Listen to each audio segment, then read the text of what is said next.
There we go. Just updating the game. Disco Elysium Final Cut. Add that thumbnail. Thank you for the patience there. And that should all be updating. Good to go, good to go. Cool. So let's quickly load into... Doesn't matter? No, it's the same spot. So let's just use the non-auto save or manually operated save. Manually chosen save. I don't know if that would ever make any kind of difference, but... Ooh, this is the first time I've actually hit the map button. Tasks. Oh, because usually we're on this side. So sometime after 2100, which is, I'm bad at that, it's not my normal, so 24 is midnight, go backwards by 3 is 9 o'clock? Yeah, 9 o'clock? Visit apartment 28 after 9 o'clock. Go in front of Kanima's headlights to read the halogen. So we have to turn on the lights to the car to read the halogen.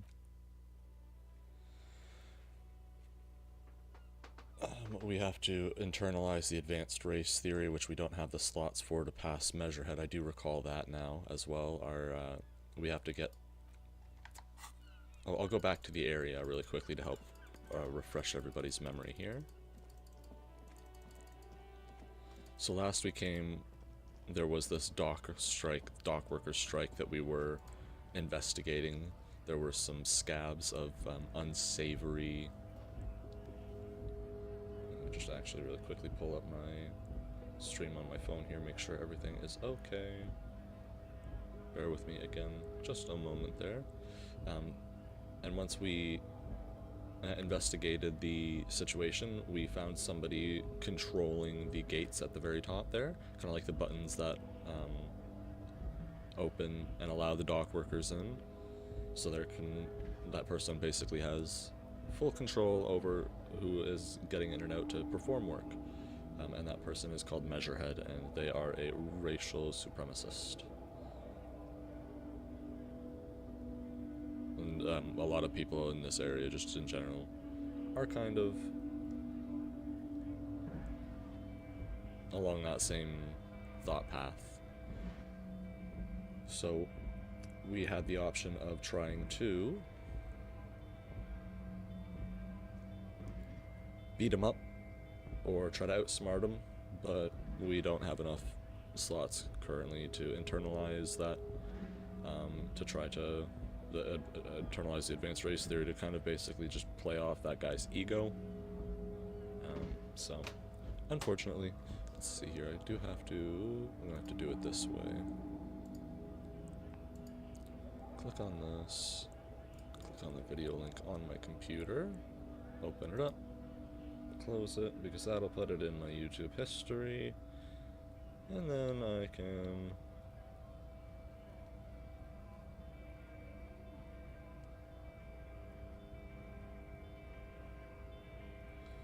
What is going on here?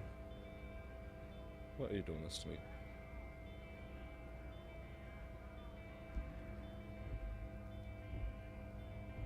Oh, I don't want the movies and TV portion of the YouTube mode. There we go.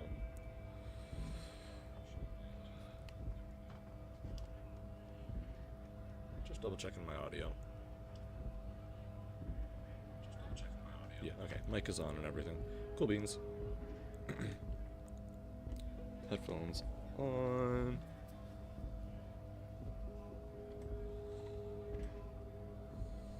I shouldn't have done the back swoop. Here's too greasy. Sorry. We're back. We're back. Alright. And this man up here is kind of like the scab antagonizer. I forget his name, but that's kind of where we're at over here, is where I'm exploring the explosive, it seems, dock worker side, because this town is effectively a shipping hub, it seems like. So there's a lot of lorry workers that come to pick up the goods at this city and then drive them to different parts of Revachol. We're in Martinez at the moment. This man here, Tommy, is our current Make way for the master poet. kind of the, I suppose you can call him the most sensible of the bunch so far. He hasn't said anything egregious. We don't think he has anything illegal on him. We're kind of looking for a lorry driver that's smuggling a bunch of drug precursor. So I don't want to mess anything with him up, so I'm not going to roll the dice on that. I'm going to see if we can't use the lights here you see a set of to do the... a radio microphone, a pull-out toolbox, and the soft glow of the fuel preheater gauge. halogen lighting. Kim. Alright. Ready?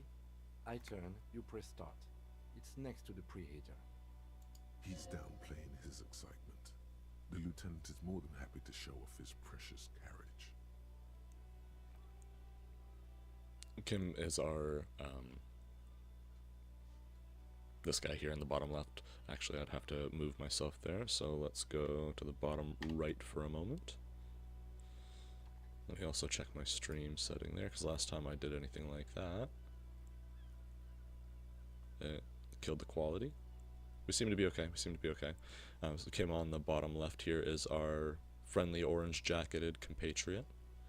Go back there. The dashboard lights up with orange glow. The Rasputin gauge jumps, and the engine of the Caprice Canela comes to life with a whiny growl. That's the sound that woke us up out of our drunken stupor at the start of this character's morning. Press the headlights. With a little click, casting electrical light onto the ground before the vehicle. There you go. I'll turn them off from the remote once you're done. We just need to stand in front of the machine now.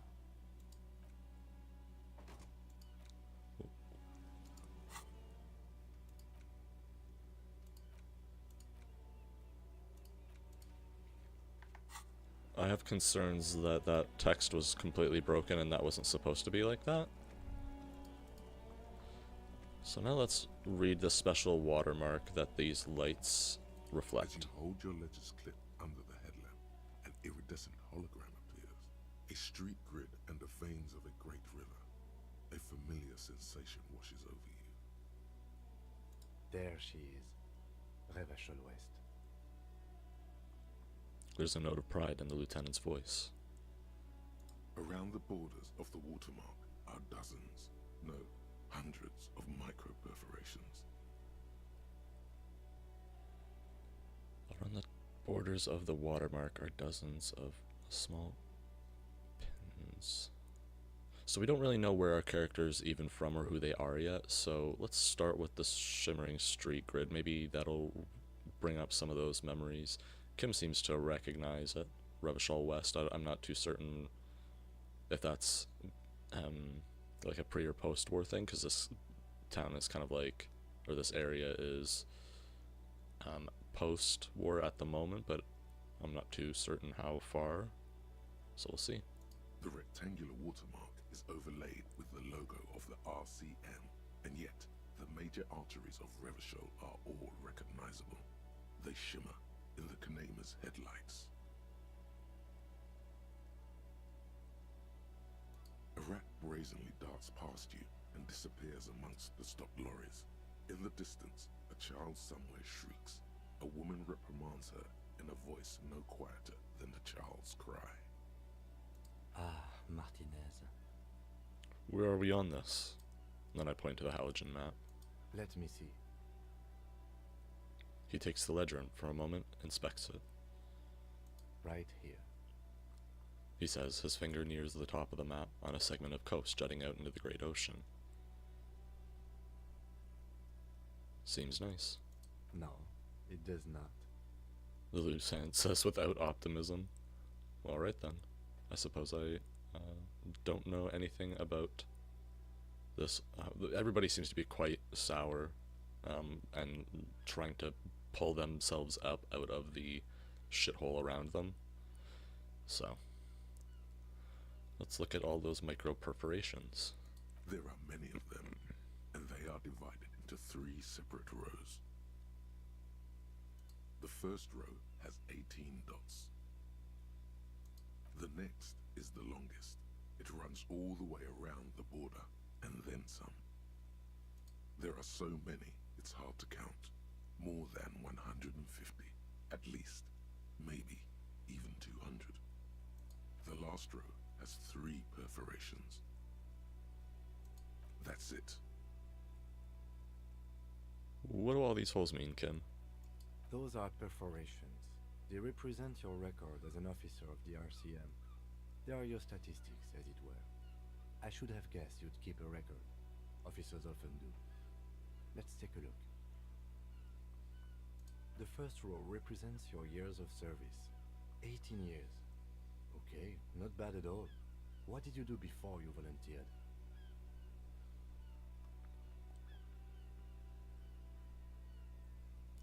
"18 years, and all of a sudden we're so drunk that... I guess that makes sense, because when we were in Kim's car, we spoke with the... We called back to our own precinct, and they seemed to know that this character was kind of on the brink of self-destruction there, so...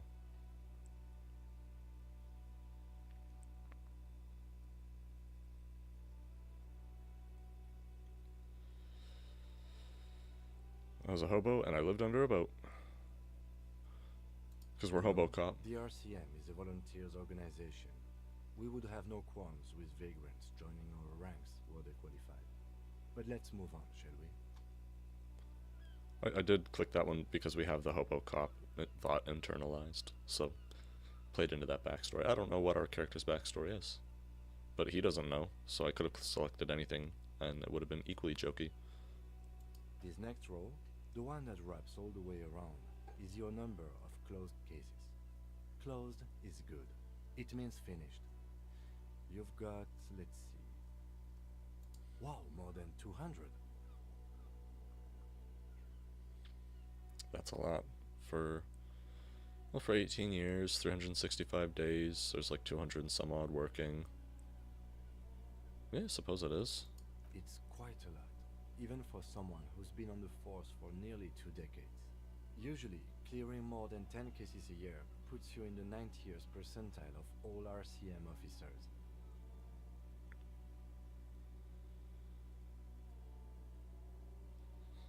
So we used to be a super cop. Call it what you want. You were a valuable member of your precinct. Now, let's look at the last row. 3 dots. Right. Those are your confirmed kills. You've got precisely 3 perforations there. So we've had to kill 3 people. I wonder if we'll learn who those people were. It's not too many. For an RCM officer, especially Precinct 41, which is in the Jamrock quarter, it's rather tame. I mean that in a good way. So our character was able to show a lot of restraint. What's it feel like to kill a man, Mr. McCoy? A young woman asked the man across the desk from her. So these colored speech bubbles that we occasionally get that you'll see float around our character's head, just to remind everybody, are the stats in the game. They kind of work similar to like your mental and physical stats, but they're just more flavorful. This one is kind of like a wisdom stat, esprit de corps. It's the spirit of the cops, or the spirit of the corps. You can kind of make with that what you will, but it's basically like our cop sense is how the game describes it. Honestly, babe, says John McCoy, crossing his ankles over said desk. I don't feel anything anymore. It's just like brushing my teeth. I do it once or twice a week and don't really think about it. There's no trace of guilt in his voice. There are certain officers who treat their kills like some kind of ghoulish game. If they do happen to solve a case, it's usually by accident. It's obvious the lieutenant doesn't think very highly of these officers. But it seems as though you are, or at least were, one of the good ones. So we have that to be thankful for. Have you ever killed anyone, Kim? You don't just ask a man if you if you killed somebody. How do you handle the strain? Everyone has their own method of coping, some more effective or self-destructive than others. He gives you a meaningful look. Personally, I find it helps to keep up a few hobbies. Like what? Oh, this and that. Let's not get into it now. Maybe I should find a Why not hobby. gardening? You've already got the yellow gloves. It's meant in earnest. Please don't mistake it for a jab. I kind of want to know if he's ever had to do it himself as well, because I don't know if he's from our same precinct. He seems to... No, I'm pretty sure he's from a different precinct, but I wonder if he's ever worked in our precinct because of the way he's talked about... Because he seems knowledgeable. He seems like he's traveled, is kind of what I'm trying to say there. Rather than he's spent 18 years in Jamrock Quarter or 19 years like we have or whatever. Yes. Yeah, it's kind of what I figured. Just a quick, short, pointed, informative answer. It's not a problem for him to state it, however.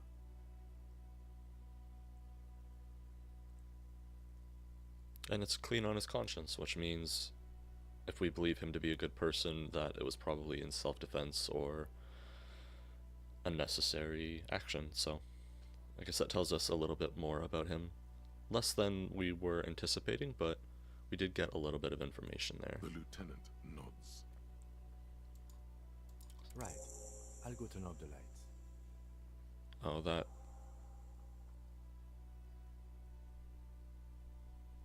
That 100% looks like broken text. Give me 1 second, I gotta Google that. Broken ledger text. Disco Elysium.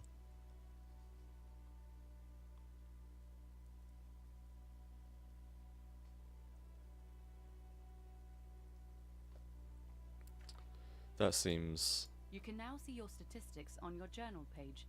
To the right Oh, of the okay, task cool. description. This isn't looking good though. I've got a strong feeling everything is going to be broken like that. Superstar cop, apocalypse cop, sorry cop, boring cop, communist cop, fascist cop, ultra liberal, moralistic, good cop, bad cop, honor, people killed, cases solved, years in service. God damn, man.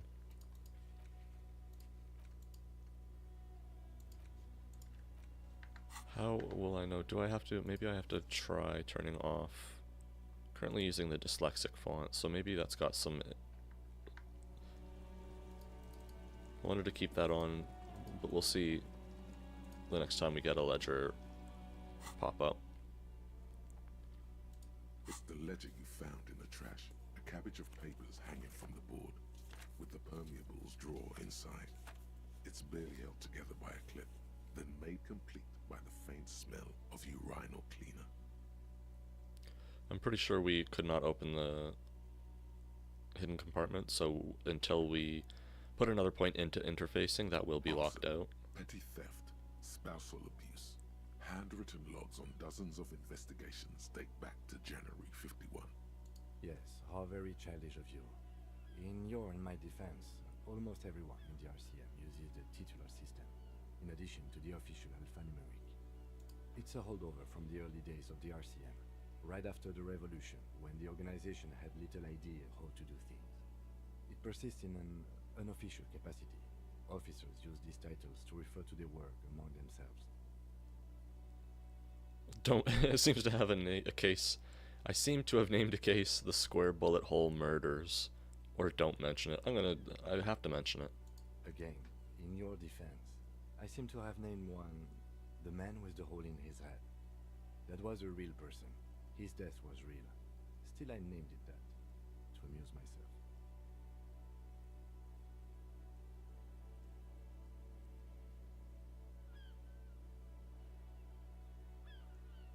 It's very open of him to admit that it was just to amuse himself, but like to reflect that that was a real person and everything. I like Kim.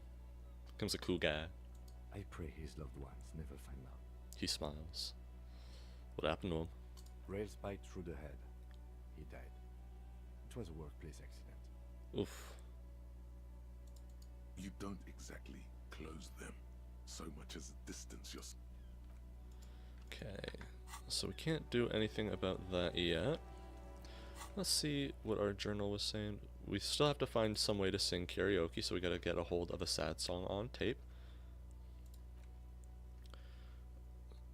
We gotta track down our guns somehow, so we should be talking to people, potentially. Maybe we can go back and ask Gart if he has seen it. Oh, this is open now.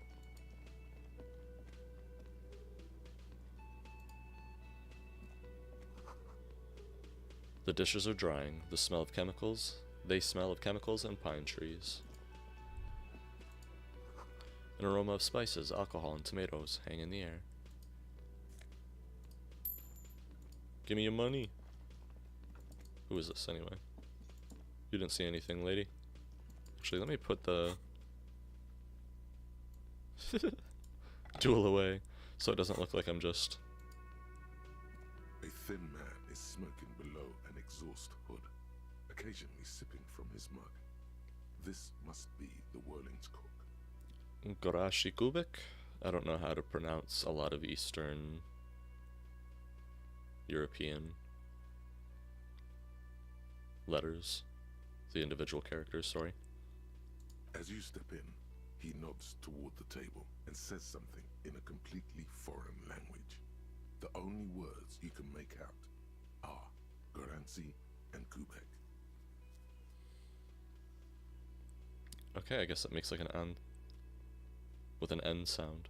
Goransi Kubik. Okay, it's definitely not his name.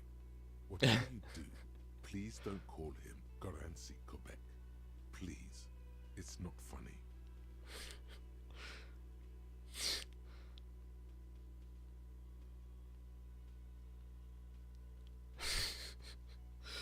Okay. I don't speak his language.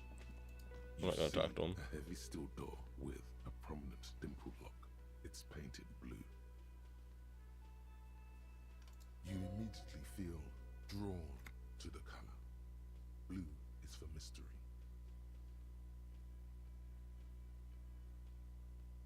I mean, yeah, I can just touch it, and then if anybody like makes any concerning inquiries, then I can The stop. cobalt blue surface feels Mhm. rough to touch. The stainless steel door is flush Nothing. with its frame on every side. The door does not budge. I wonder where it leads then. I'll openly ponder. You do? It's a door in the back of the kitchen. Why do you care where it leads? Because I am a cat in a human skin, and closed doors make me want to vomit. I don't know.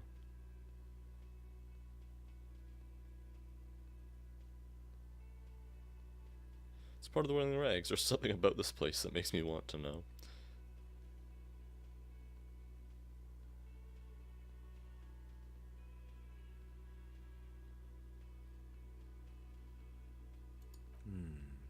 Yes. I suppose it's worth seeing if we can. It's hardly a side investigation. You already have a name for it. Mini side investigation. No, the door's called a mega investigation, calling it behind the blue door. The door in the main investigation will merge into a stereo investigation. Maybe he'll appreciate this as a joke. Maybe he'll think it's not so serious, and I don't know, it's kind of difficult to see how... We'll see how he takes it. Of the three options, I prefer that one, so... It's hardly worth a title. Anyway, Gart is the person to ask about this. Yeah. GAFFIN. Yeah, sorry, I'm gonna cut you off there, Kim, because... Yeah. We know it's silly to be concerned, but... Can I help you? I've seen something here at the Whirling Gart, a thing that I need to talk about. What thing? Firstly, I would like to ask about the blue door in the back of the kitchen. Oh yes, that door, sure. There's nothing mysterious about it. It's just a door. Do you know what's behind it? Do you have... No, I don't have a key. I don't know how to get there. And I don't care either. It's not like I've been wondering about it for 10 years. It's just a frit warehouse, probably. Or some boring storage space with a bunch of old junk and dust. Junk and dust. He runs his finger across the counter to check for dirt. He's attempting to maintain an air of indifference. It's absolutely not convincing. I think he'd like to know what's back there. I think he's never known what's behind that blue door. He used to manage this place, and I think that might bother him a little. Fine, okay, a little. But my job doesn't leave me time for wondering about one locked door in one of the cafeterias I manage. So, I haven't opened it. I have cleaned the whole place 100 times over, though, after the animals. And I haven't found a key, so good luck with that. So it is mysterious then. Haha, let's see, the big blue, what's behind the big blue door? I wink. I just like raise my eyebrows again, like, I saw a sign that said the mess hall is reserved for the Union. Yes, not the whole damn Union, thank God. Just the nastiest and loudest faction. He tosses his head in disdain. They come here in the evenings. Dumb, unruly types. Think they're big shit. But they're good customers. They place big orders and always pay on time. He hates the Union, but grudgingly recognizes its power over him. So he's directing his frustration at you instead. Retaliate.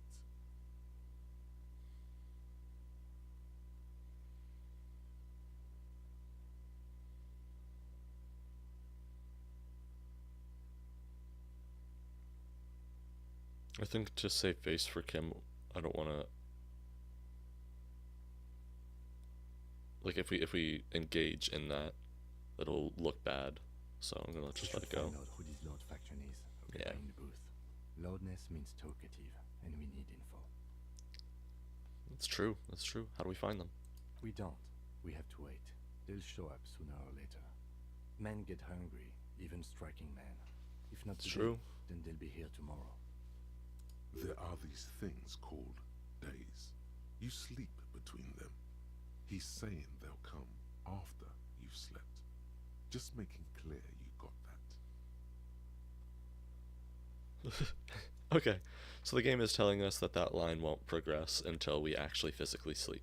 Very cool. What? By the way, you should come back to this thing-based questionnaire if you see anything interesting in the whirling later.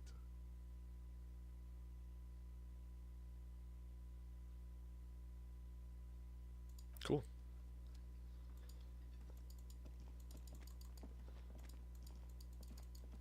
So when does this open again? For the Union? It did say. We were able to read that sign at one point and it did tell us. I think it was like maybe 1900. So we have to find a secret door and find what's in the... Okay. So really quickly, just to show everybody like the... Yeah, here they are. So currently we we get more of these. We unlock them with skill points as we level up and stuff, but we have these in addition to our skills here that we level up through, and we have our signature skills that are esprit de corps. We'll get these thoughts that called in this thought cabinet is what the system is called, and you effectively will spend some time, like if we had an extra slot here, we could forget one of these, but doing so costs a skill point, and then you also lose it for the rest of the run. So we could get rid of these, for example, but if we would then spend an hour and 40 minutes with a -1 drama, fooled by the absurdity debuff, we would then get the benefit, which it doesn't currently show us, but you could obviously, if you wanted to really like go into it, look it up online, that kind of thing. But right now we have indirect modes of taxation, which are, we had to take a -2 empathy for the temporary research, and at the end of it we got -1 empathy permanently, but our ultra liberal dialogue options will give us 1 money. So it's entirely possible as well that we might want to get rid of that. But I think this one also gave us access to it. It's not saying, or was it this one? No, okay, it was Hobocop that gave us extra money from selling bottles, so that's why we're walking around with the bag there. We can pick up trash to sell because we owe the money. We owe Gart and the whirling in there, the whirling gag or whatever the hell it's called, I forget. Like 130 some odd bucks for the damage in the room and everything, so we might get rid of that one eventually. Then we have the actual art degree, which we get a -1 hand-eye because our hands shake from anger because of how shit everything is.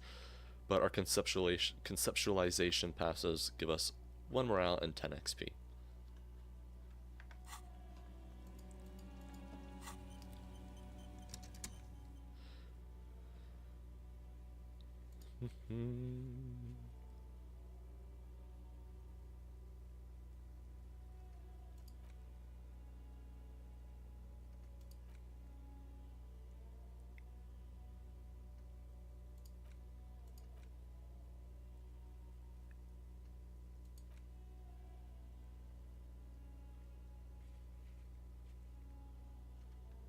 So there's supposed to be 3 drivers at the intersection.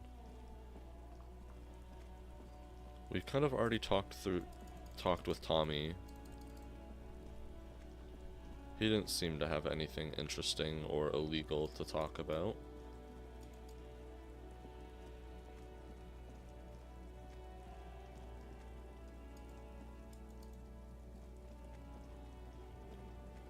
We spoke with this person, and I don't think they were a driver. I'll speak with them again, however.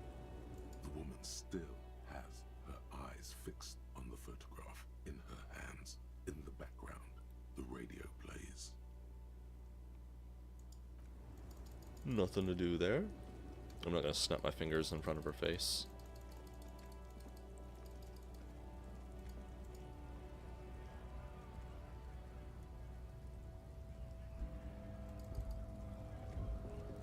And the only other driver that we were able to speak to was the racist one here, so I don't know if we were able to progress the story much further without going to sleep, but there was this building with the girl and the bookshop, so let's go in there. It's like the one spot we haven't gone in yet, so.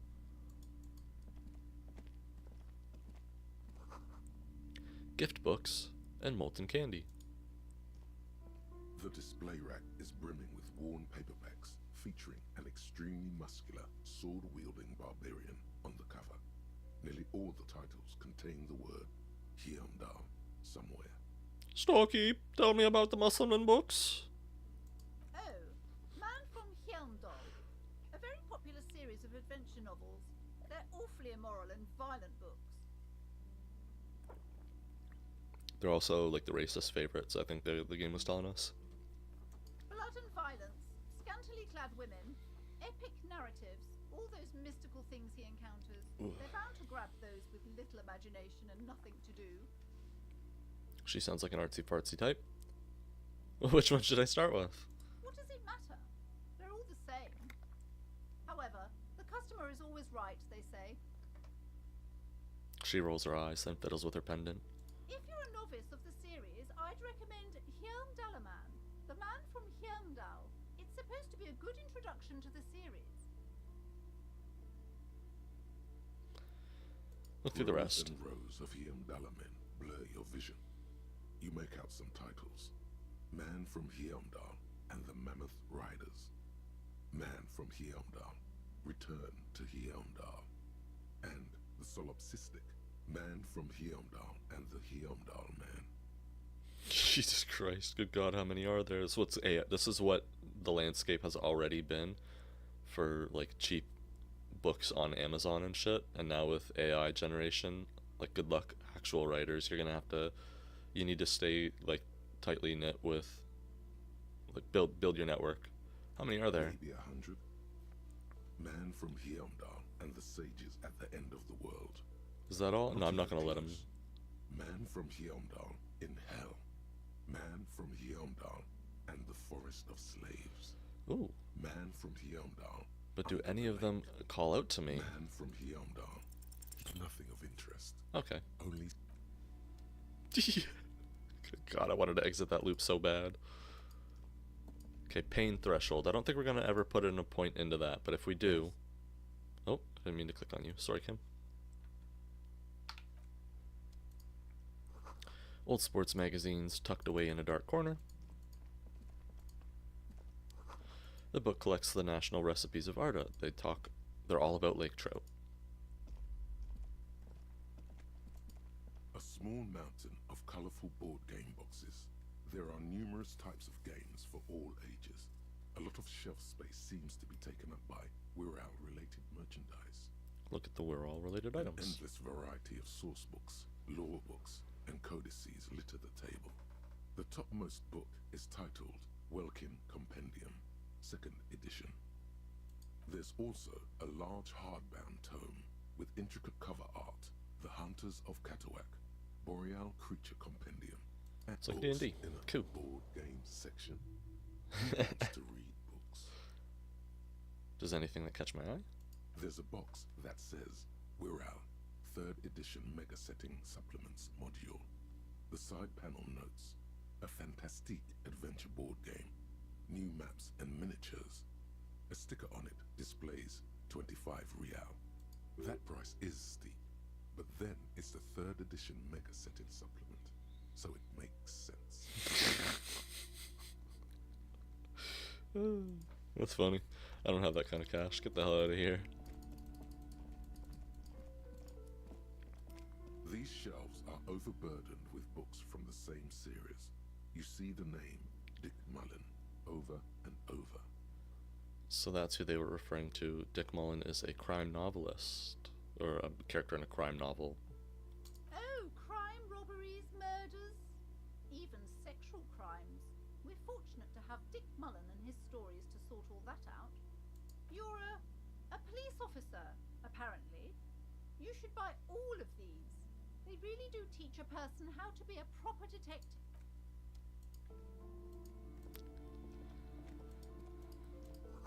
It's a tome of fascist magic, rather candid. A quaint picture book brochure, very colorful. The plaque on the shelf reads, Biographies of Famous People. You see a large variety of names, none of which ring a bell. Storekeep, anything of note on this shelf? I would say The Greatest Innocence. Yes, most certainly. It's an important educational tool, delving into the depths of history, religion, and their relation to innocentic power. Well, what is an innocence? A very influential historical figure. But surely I don't have to tell you that. You're a law officer, and law officers have at least some education. One would hope. The book is also very daring. The author aims to re-examine the universal understandings of the innocentic system, creating a fresh vantage point and a shift in the tired order of things. So you recommend it? Certainly, it's prudent for a person to have at least an elementary understanding of history and society. Imagine the chaos we'd be in otherwise.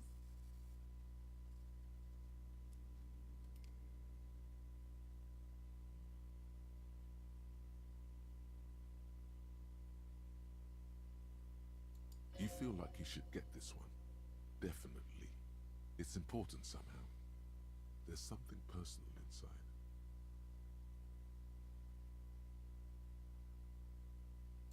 A true cultural touchstone. Enjoy the read. Something about that makes me want to buy it. It was only for like 5 real. We'll get that back quite easily, I think, so. Another boring book just discarded there. This bookstore is not strictly about crime, romance, and biographies of famous people. There's also a wide range of paranatural literature. Amidst the various books, you find one written by someone named Matthias W. Dundas. It's about wholeness, unity, balance. Also known as Wub. Wub, wub, wub, wub. The point of the book, and many others on this shelf, is to give people medicinal advice in situations where they don't have access to paid health services. Interesting, but how does that work? It serves platitudes, while also telling everyone that traditional medicine, the kind people don't have access to, and which costs more than this book, is garbage, and would only give you cancer anyway. without even curing your cold or anything.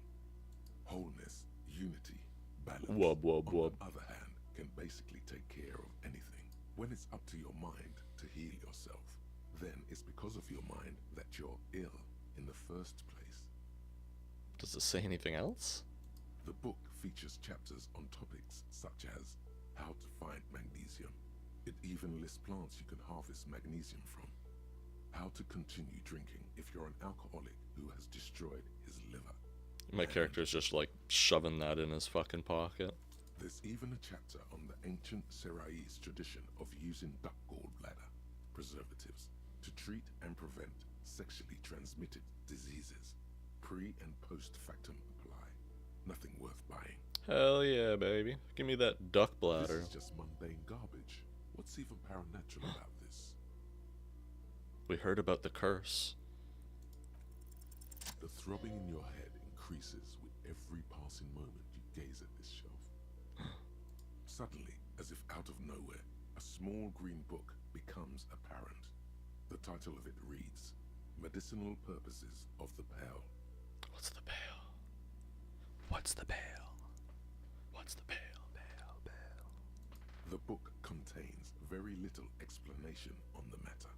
This knowledge seems to be taken for granted. What's this book about? The book contains descriptions of various pseudoscientific therapies, alternative medicines, and folk remedies involving the pale, also known as le territoire. For example, it recommends vigorously swatting one's naked body with a venik or hand broom, made from the leafy twigs of a young birch tree from the near pale. Sounds invigorating. It is, and good for the circulation too.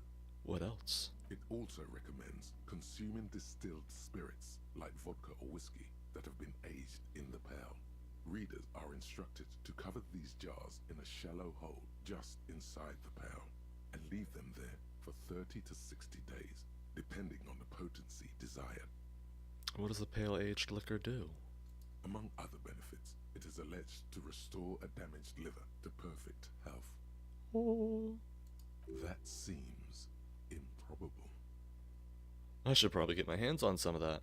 What else is in there? For general health and well-being, readers are encouraged to take regular strolls through the pale, though a sidebar cautions readers to limit each stroll to less than an hour.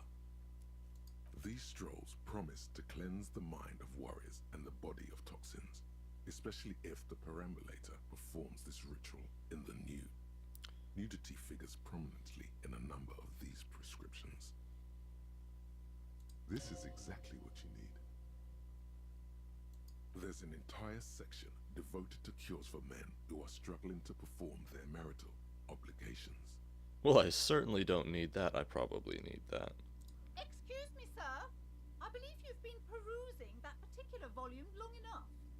If you'd like to continue reading, I must insist you buy it. Fine. Indeed. Something about that book does seem to have spoken to you. Yeah, we'll see. Well, I hope it contains what you're looking for. Yeah. Several maps. The maps look old and Maps. faded. Your eye catches a map of Insulinda, a map of Revachol, and a map of Martinez. It's not really a map. It's a tourist thing. A picture postcard with buildings on it, drawn from an isometric perspective. A date in the upper right corner says 48. 3 years ago, because we're in 51. Still, it's detailed. Could be pretty useful for scouting ahead. You see the jagged boxes of an industrial harbor, even the whirling in rags there. This large map displays archipelagos. You see a constellation of small dots on the light blue emptiness of the Insulindic Ocean. The largest in the northeast is La Caillou. You are here. Another, far away in the southwest, Seminese Islands, Ile de Fantôme. Ozon, Laurentide, Fas à la Mer, Archipelagos, North Arcade Islands, all just specks of dust on the vastness of the Insulindic. On the edges of the map, the color fades into a blur of dotted lines. In the northeast, a dust mite stands on the north coast of Caillou, in a bookstore.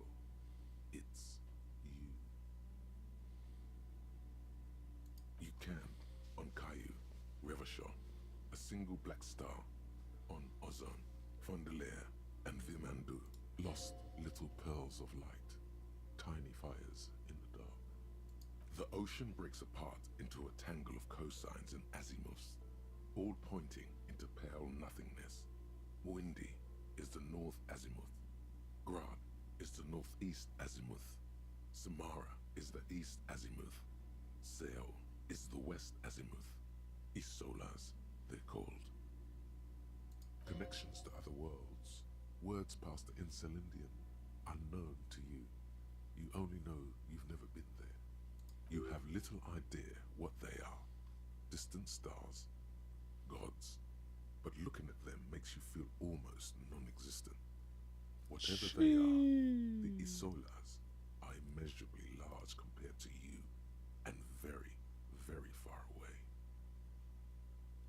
Need a 17 on that. Perhaps they are gods, gods of distance and outer dust. We'll have to come back here when our character is a lot smarter, ding dang. That was for the Insulin Day map. Okay, so what about Revachol then? The north coast of a verdant island is shattered by the delta of a river. It is the River Esperance. Countless bridges put the shards back together, connecting city blocks to river islands. La Delta says a great artificial heart in the center, teeming with life forms and construction. To the east, rolling hillsides, Le Jardin, Stella Marie, the suburbs of Saint-Baptiste, swallowed up into the megacity. They sound rich to you. This is Revachol East. Houdon, it's somewhere to live. Not bad. Then there's Jamrock. It's bad. People shouldn't live there, but they do. Then Forberg. It's almost as bad, and much larger. Then Coal City. It's the worst. You feel you're just west of Coal City, somewhere above Jamrock and close to Coal City. I don't have anywhere near the money to continue buying things, so I'm not going to ask that, but do want to see if she's going to just stop us from activating this. You see a set of tattered curtains blocking the way to another room. A strange cage-like trinket dangles from the curtains. Excuse me, officer. The back room is strictly for employees only. Ah. You see some kind of charm, an irregular polyhedron assembled from bones, sticks, and straw. Inside, a disturbing fish head with empty eye sockets stares at you. I think I know why people in this store keep running out of business. You are fucking crazy. Poking at it suspiciously. There is nothing else to do with the fish head charm at this time. The curtains remain shut before you. Shopping Geep, what's behind the curtains? Nothing. Now please go back to browsing the books. Don't you feel compelled to look at the books? The books. She speaks almost as if she's trying to put a spell on you, urging you to buy more books. Oddly enough, the more she tries to draw you away from the curtains, the more alluring they become. I'm doing an investigation. No, I'm gonna ignore the curtains for now. So we have some interacts now.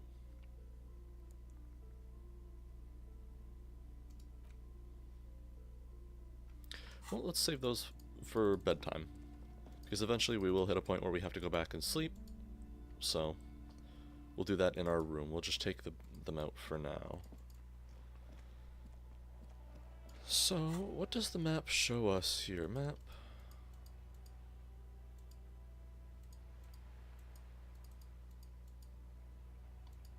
It doesn't show us.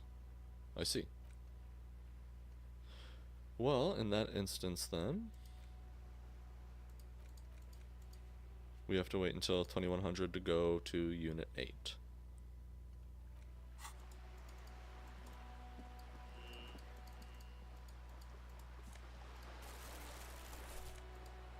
Can also start collecting some terre.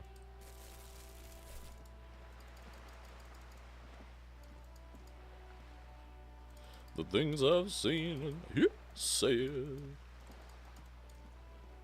Back here is where we met Joyce, who told us that they're a representative of Wild Pines. Wild Pines is one of the big players in the shipping district here that they're having some issues with, and she's the one that tasked us with finding who is supplying the drug precursor, and in doing such they would help us out there. So another splattering of bullet holes on this wall. Ooh. Dizzy but no no icon, so I can't click that. Okay, I can't, so that means I can probably get up there somehow.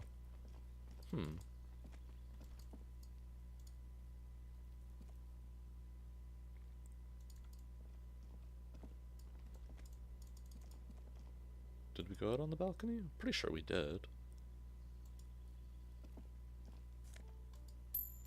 Maybe not.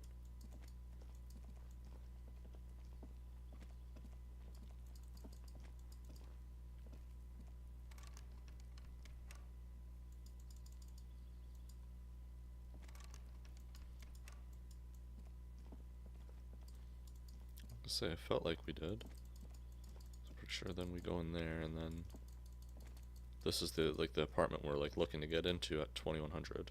This door is made of metal and appears to be Yeah. So that's the one we come back to at 2100. We can't go in there. Nothing was in that. And then I'm pretty certain we have explored all of this as well to the fullest extent.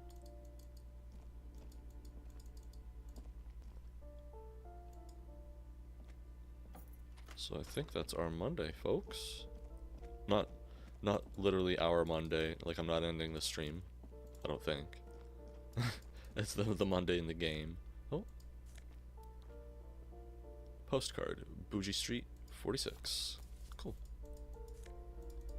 Yeah, maybe I didn't click on everything, but in there is where we found the realtor. We found this is where we got our shirt, the Marxists.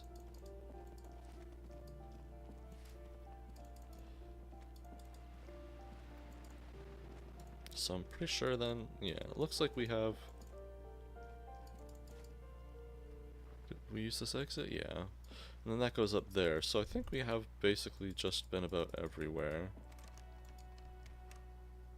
That's gonna be annoying.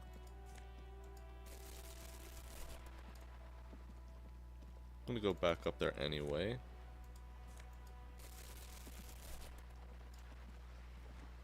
But over there is Joyce.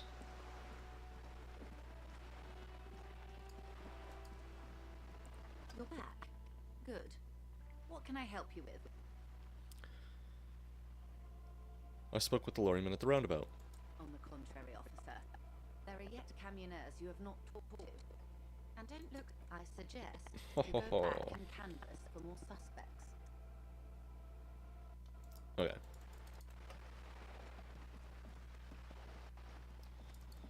So she knows when we've completed all the appropriate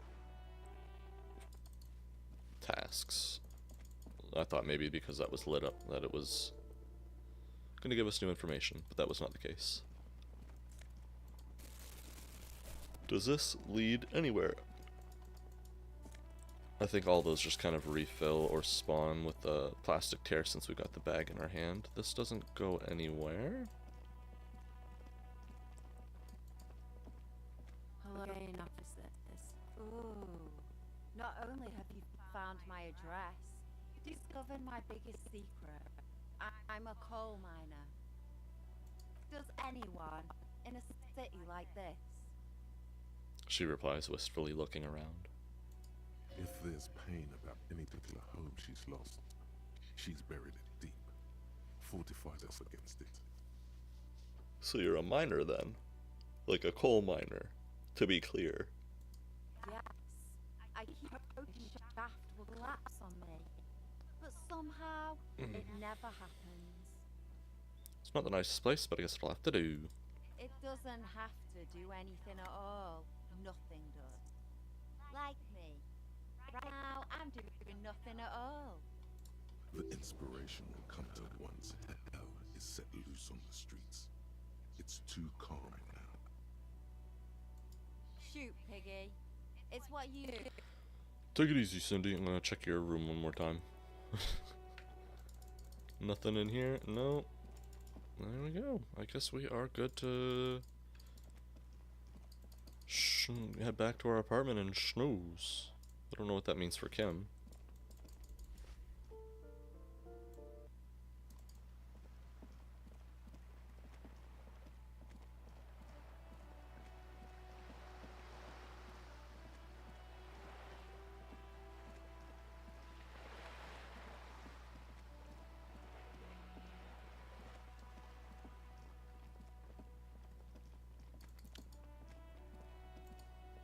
This post Levantorie Mel.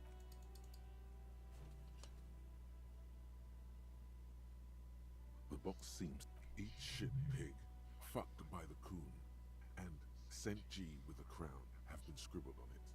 Jenny is a whore, and best set mailbox also.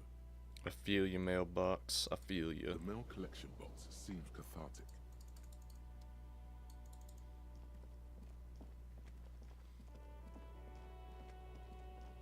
Yeah. So we're kind of stuck, so... Is there a pastime option?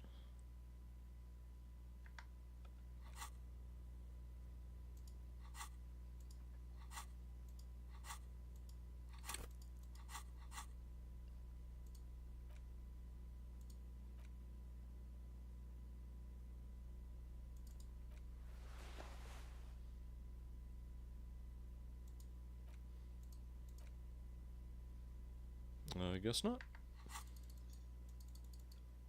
Maybe it'll be up in the room.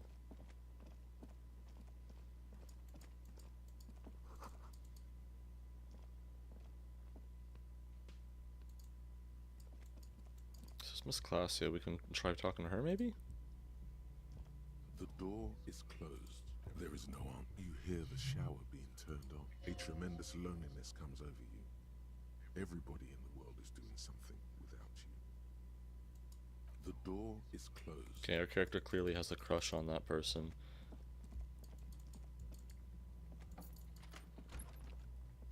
We can pick up the bottles in our room now too. Cool, we can clean up a bit. What's this? Kim tries not to look at your broken down bathroom door. Yeah, buddy. The bed is cold and not the The option to go to sleep becomes available every... Wait. There has to be a way to pass time then, right? Time passes when picking new dialogue options. Read books to pass time quicker. Okay. Read The Greatest Innocence. The Greatest Innocence by João Paulo Salomão Lopes de Fuego. The book is large and heavy. Crack open the immense tome. Browsing through the various chapters, you try your best to understand the ceaseless overflow, the sprawl of names, dates, places, events historical. Most of it ends up as a twisted mass of facts inside your brain. Your educational survey is done. Did you catch any of that? No. Oh well, it's pop quiz time. Oh god, no, let me out of here. This might take a few minutes. You ready? Sure, why not? That's the spirit. Here we go. Question 1. Who was the first innocence? Dolores Day. Dolores Day. Incorrect. Dolores Day was the innocence of humanism, God damn it. internationalism, and the welfare state. She codified parliamentary democracy and created modern institutions. Among these, the moral intern, she was powerful and beautiful on all her icons. Her colors are silver, white, and apricot. And when you think her name, Dolores, stomach acid rises to the back of your throat, and it hurts. You see a flash silver, a wreath, an airport bag, and blonde hair. You don't Damn. know why. Another Intense. choice, perhaps? Steer clear of this one. There's something terrible about this one. What? A strange sensation of loss. When she left the earth, the dust, and the ice, and the humans. That is unimportant to the quiz. Stop thinking about this. Yes, the quiz is impersonal. No need to rouse sensations in yourself at the mention of Dolores Day. Who was the first innocence? It wasn't Dolores Day. Sola? Incorrect. Sola was anointed during the previous century and even lived to see the current one. She was an urban planner who spoke her mind and largely left history to its own devices, encouraging people to excel on their own rather than prescribing to a deified model of history. She is often called an anti-innocence. Sola resigned after an assassination attempt by a Yugo nationalist who blamed her for not taking the side of the left during the turn-of-the-century revolutions. Innocences don't usually resign. Care to try again? The Pericarnassian. Correct. Nothing much is known about him. It's not even clear that he was a he, Right. but Franco Negro presumed as such and called him Pius. He's depicted as a young man with molten gold pouring out of his mouth. All he spoke was gold. It's said he invented God and equality of men before God. He also introduced the gold standard as a way for measuring people's love for Aurum. As the first innocence, he declared that there should be more of those like him. It is presumed his disciples were the beginning of the Holy Party, the founding party. Question 2. Who was the strongest innocence? Are we like X-raying the rooms now that we can have this up as well? Is that what's going on here? That seems interesting. Easy. Everybody knows the answer to this. You, me, anybody. Dolores Day? Incorrect again. While she originated many modern institutions, launched several successful expeditions, and was even critical of the Innocentic system, it's even though the words most associated with her please, relax. Vesper Messina. Incorrect. Vespa Messina is not a person, but a defunct state on the southeastern coast of the Occident. It used to take up most of the peninsula before separating into the republics of Vespa and Messina. Care to try again? The other word. Correct. Named the innocence of militarism, he codified hereditary rule, but at the same time ended serfdom and established the Inter-Isolari Real as the global reserve currency. He also established the concept of the nation.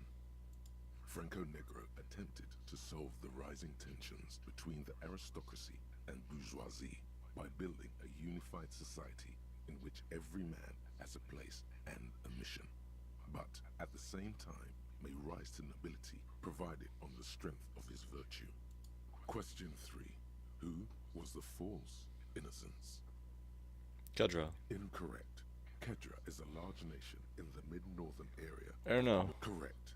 There have been a number of counter or false innocences, some assumed to have innocentic qualities, some who just thought so themselves. The most famous and important of these was Ernau Pasternak. He was into torture, despotism, hymns, cannons, and world conquest, but got defeated and humiliated by Stepan the Despicable of Kedra. Final stretch. You've come so far and learned so much. This is the most important one. Question 4. Who was the greatest innocence? The most important of them all. Dolores. The most correct. The Finally. Mass might see Franco Negro as the father of nations, but as of this century, there's been a great shift in attitude. Dolores Day has become widely regarded as the greatest innocence, a most radical change to the whole fabric of the world. Everything from inter-isolary travel to the connected world to 3 consecutive scientific revolutions can be traced back to her. Every decade that passes, she seems less. Congratulations on finishing the test. The results and your subsequent grade have been calculated. A D. Not particularly remarkable. You would have done better if you just left Dolores Day for the end. Dial the Dolores Day down a bit. Damn you, you arrogant book. What's going on with you?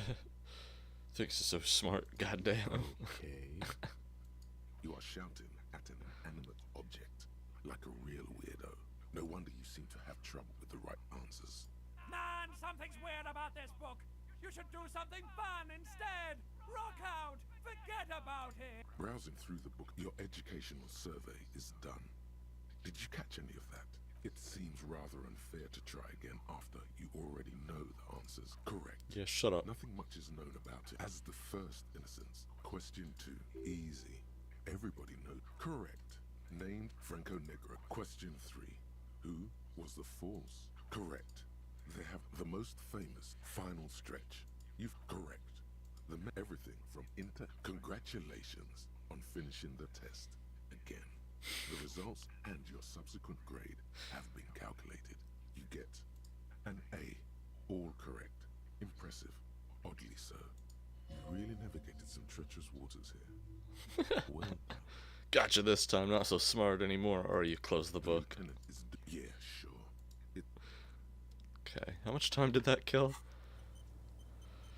So we started at like 15, so it killed a little bit over an hour. We still need several hours to go. Okay. Kind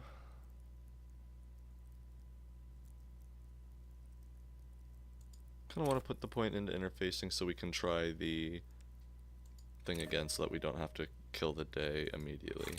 Let's do that. Do that. Open up our inventory. Interact with the damage ledger. Found in the trash. Come on. Just there we go. The two sides of the board are slightly misaligned, like a drawer that's come off the slides. All you need to do is bend the plastic on your knee, slowly. The slides snap back into place. It should be possible to just, you know, slide it open. Without resistance or sound, the two panels move against each other. 2 ticket stubs and a handmade postcard. Fucking kill yourself, you asshole. What?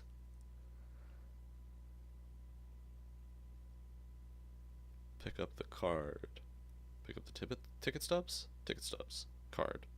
Ticket stubs. 2 octopuses are smiling, reaching their tentacles toward each other in the colored pencil drawings. The tickets permit access to the zoo in Revachol East. The aquarium costs extra. These let you go there, too. Thin wax paper has been glued to a piece of cardboard. Sounds like leaves rustling when you pick it up.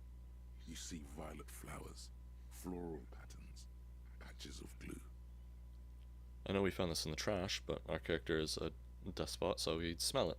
It smells of chewing gum, apricot flavored. A touch of cinnamon, the end of summer. You think the label says tutti frutti. Open it. Familiar handwriting lines the inside of the card. Looped, round letters in a woman's hand. A young woman in her 20s. There is care, effort, and a smile, you think. Although that is not something you can read. Harry, it begins. You're already reading. I wanted to write you a letter so you can read it when you wake up. Maybe it will make you happy. Throw it away, please. But it'll make me happy. Outside, you hear the wind howl. A sudden gale blows in from Martinez, flapping street signs and window blinds. Come outside.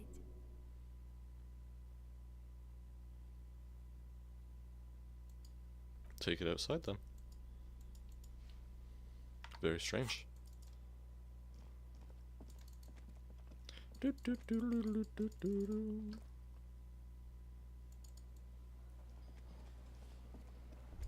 Oh. That sugary black rum stain on the counter makes you teary-eyed with joy. It's almost touching how syrupy and sticky it is. How long have you been up already? More than 2 hours, easily. An hour would have been bad. 2 hours is mystical. You have truly wiped out all trace of yourself if you haven't thought about rum and lemonade yet. Should you be drinking? Looks like it hasn't turned out so well for you. Maybe you haven't turned out well for your drinking. Have you thought about that? Get a goddamn rum and lemonade into yourself, boy. Or better yet, lick that stain off the counter. Lick it, but only a little. No, don't lick it. What happened, man? You used to be cool. Go get your boring normal person drink then. Get your drink on. Get your drink on. Together. Find booze and drink it. That's a task? Okay.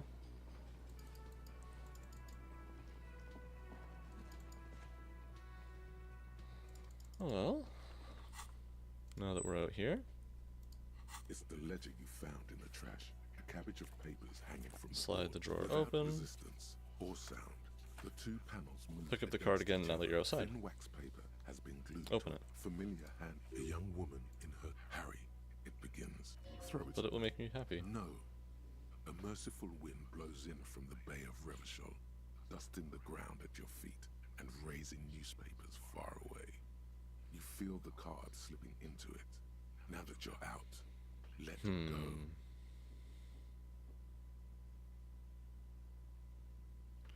So if our character's been a policeman for almost 2 decades, they seem to have drunk themselves into increasingly worse stupors to the point where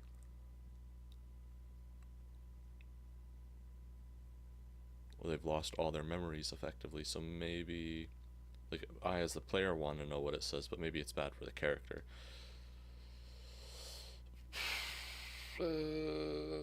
Read the card. Your hands shake, holding onto it. Every morning when I step out and you're asleep behind me, it says, I find a little piece of sadness in me. I carry it in my chest, down Voyager Road. Every step I take, it grows. By the time I reach the fuel station, it has filled me entirely. I step onto the light rail and look back. Sparks fall from the bow collector. I know it will be like this until late afternoon, when I get off the 42 and walk back to you. You. Every step I take will get lighter. It almost makes me run. Sometimes I do. I can't believe I met you. I can't believe the happiness I feel with you. You have a vast, vast soul, and I will always come back to it. Kisses, kisses, kisses. You feel the air sucked out of your lungs and the blood sucked out of your head. Everything around you gets dark. Small white dots appear.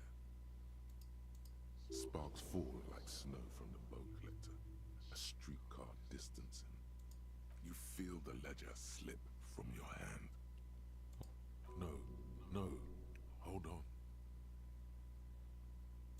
To what? There's nothing. Detective, is everything alright? Bum, bum, bum, bum. Did we die?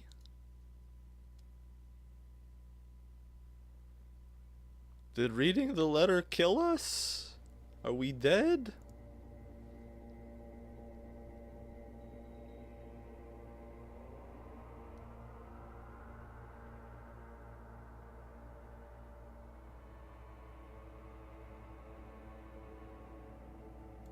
There is nothing. Again. Nothing. Nothing sad, brother. No treachery, just blackout. Well, almost nothing. There is the ground below you, that's still there. And the small light that's on, fluttering, somewhere in the basal ganglia. And who's that? That's me. Blue eyes, that's me. And who is that? Who was what? He speaks of the sickening longing, the unwell emotion. Even in the darkness, he's grasping for it. Still trying to hold on to the great sorrows slipping in the water. Slimy. No, I was cool. I'm cool. the call when you're dead, brother. Gasp. Here in the paleo-mammalian cortex, we call it the shadow. Because it's always there. Where's Voyager Road? There is no Voyager Road. There are no roads, no houses, no lights in the windows. It's all on pause. Something about a bone collector. Yeah, man. What was that about? That was that X something there. Bloated corpse of the past resurfacing. No, it was beautiful. Beautiful. Believe me, stupid ape. Its lack of beauty was not the problem. And enough. You think We like they him. would let you? Until you disintegrate into biomolecule? No. Someone is breathing on your face now, inspecting your pupils, stupid idiot. But what's that? It's cold. Yes, they're pouring something on you. It's in you. And It's delicious. Probably water. Glowing lights on a dashboard emerge out of nothingness. No time passed. The upholstered cabin of Lieutenant Kitsurani's motor carriage, seated in the driver's I was hoping to kill a basket, couple hours with the that. air Shit, is man. thick with leatherworks. Drink. Water. The water is cold, silvery, the stuff of life itself as Shit. it pours down your parched throat. Drink. You haven't drunk water in 2 days. Did you know the human body is not made to survive on alcohol alone? You need a secondary form of hydration. With greedy gulps, you down half a liter of cold water. What happened?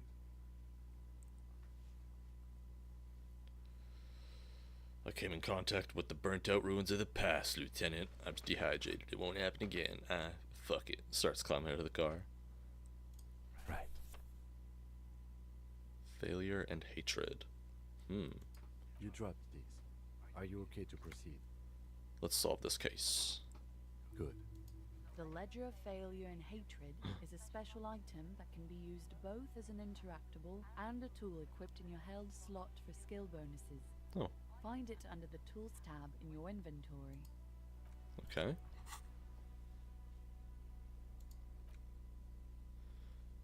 -2 authority, but +1 inland empire and empathy.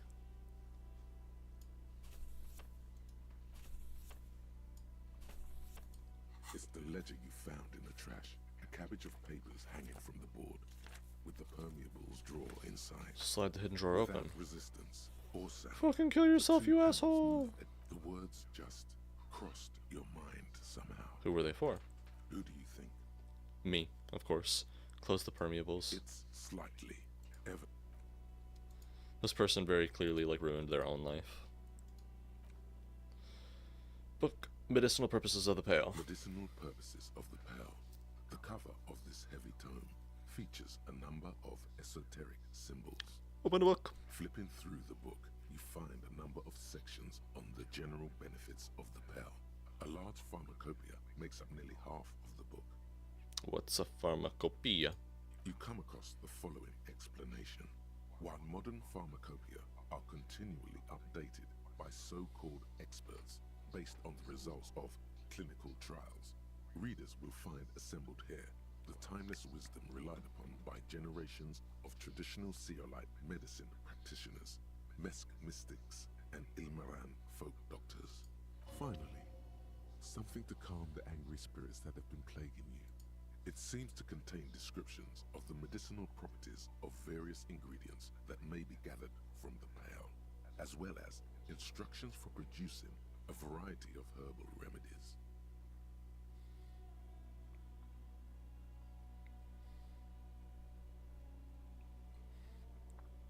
Anything in there about restoring lost memories? There are a number of Seolite tonics that promise to improve your short-term memory, but nothing that speaks to your condition. But what about curing an apocalyptic hangover? There's nothing in here that speaks to hangovers directly.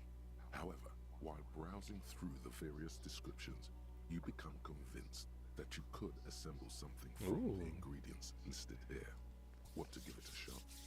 Let's see what you got, book. First, you need to choose a base ingredient. Ginger. Next, you need to combine the base ingredient with an appropriate vehicle. Dram of whiskey. Lastly, is there anything else you'd like to add? A few pomegranate seeds. No. Sugar. You've created a delicious tincture of whiskey and ginger. According to the pharmacopoeia, it should increase your energy and focus, though, in your experience, it's only done the opposite. Would you like to try again? Yeah. Very well. First, let's go. next, Ginger, you need to combine. dram, Lastly, is there ginseng. You've created a delicious tincture of whiskey. Would you like to? Yeah. Very well. Next, Oops. you need to combine the Lastly, is there any? You've created a delicious tincture of whiskey and ginger. Would you like to? Very well. First, next, you need to Lastly, is there any? You've created a delicious tincture of. Would you like to try again? Very well. First, next, you. Lastly, you've created a delicious. Would you like to try again? Very well. Next, you need to Lastly, you've created a delicious tincture. Would you like to try? No, I haven't. Very well. Next, you need. Lastly, is there? You've created a delicious tincture. Would you like to try again? You close the book. Hello. That one helps speed time along. Okay, so this should be open now, if I'm not mistaken. I was mistaken, in fact.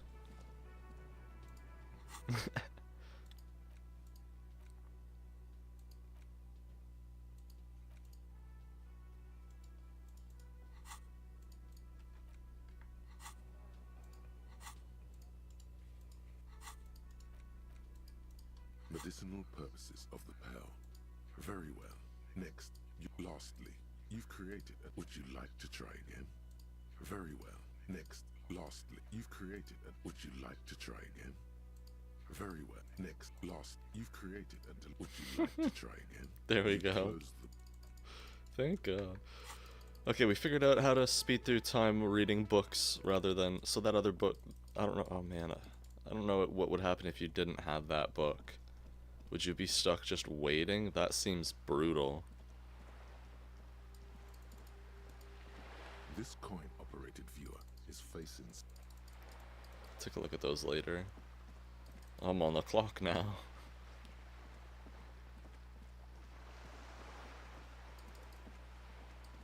So really quickly, what is our skill looking like here for... Our authority is really low.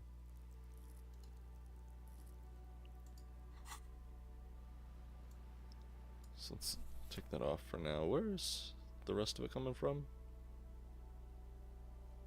The glasses, okay.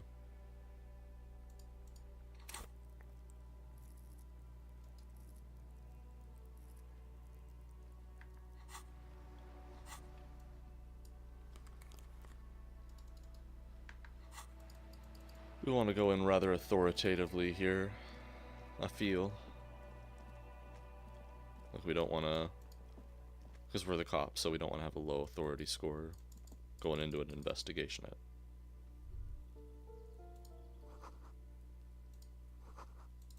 You hear distant traffic, night is falling in the city. You can hear the wind. This door is made of metal. No one answers. We should return tomorrow. Tomorrow at 9 p.m. Ugh. It didn't say that. It didn't say that. It just said 2100. This is a sham.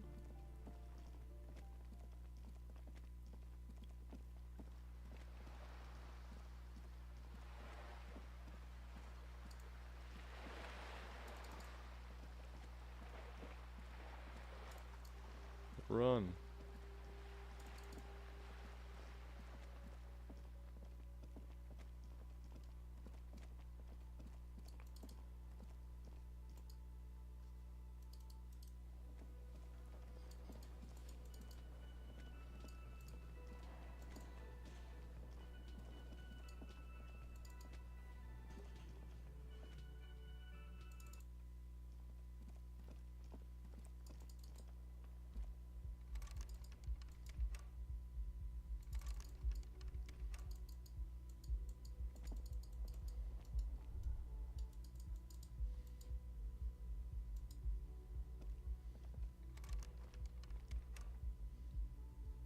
It's locked?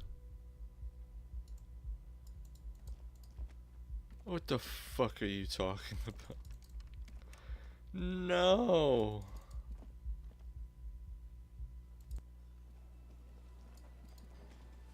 Can I help you?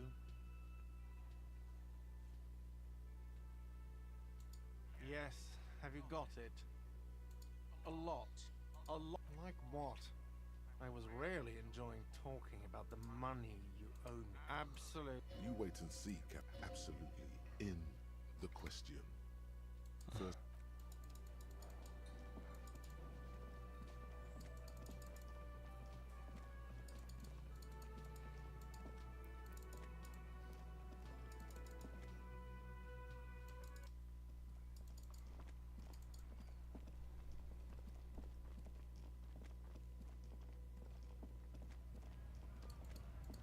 Yes? Excuse me. Whoops. You have a distinctive way of... A moment passes. I meant to hit 5 and I pressed 4. So I can't sleep. A small cabinet on the... Just ask me if you need anything from Saint Baptiste. The tear machine stands in the corner. Your bottles clunk. You're 100% sure you got special Hobocop money for that tear. At least 100% extra tear money.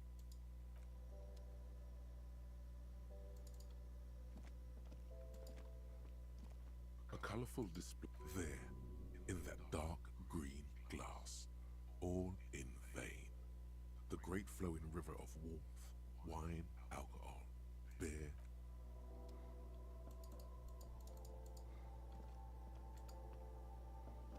You see several. The packages are small, discreet, sloppily stacked, making them easier to take unnoticed.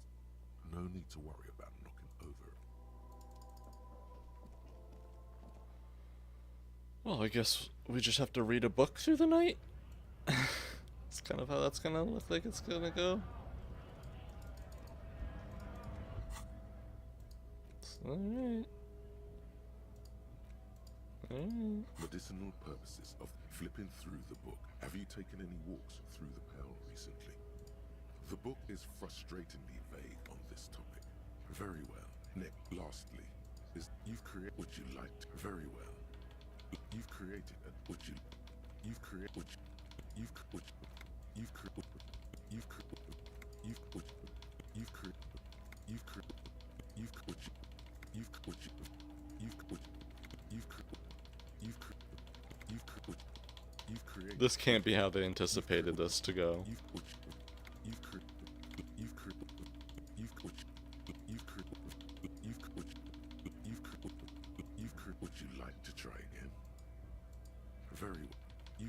Okay, we've hit the end of the day. We have to, because the time's not advancing anymore.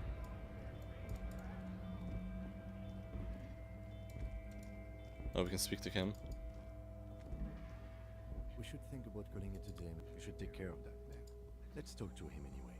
An officer of the RC. Though he finds this situation frustrating.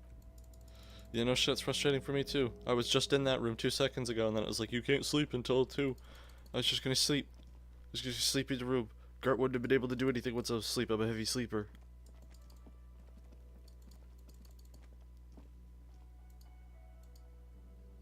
Listen. Can I help you? Yes, have you got it? Does that arrangement include you paying me what we already agreed you owe me? It's cold out. I'll freeze to death because I'm losing the stupid money game. Kim is about to say something. Let him. I understand your problem as the manager. However, I feel I must remind you that we are here to conduct an important investigation that also affects your business. Forgive me for saying this, but your colleague seems more committed to drinking, and... He shrinks back a bit under the lieutenant's severe... I mean no offense. It's really nothing personal. I just have to protect the interests of this establishment. I still have my key, you know. Good luck trying to use it. Draconian measures. All the locks have an electronic component. Oh. They have to be unlocked down here with a master key before your guest key will open the lock. I'll break the damn door down. Oh, wonderful. Try to do that. Not until you bring me the money. Okay. I might have something in my motor carriage we can use. I really didn't want to resort to this. The man is... Oh, Lieutenant, we're done here.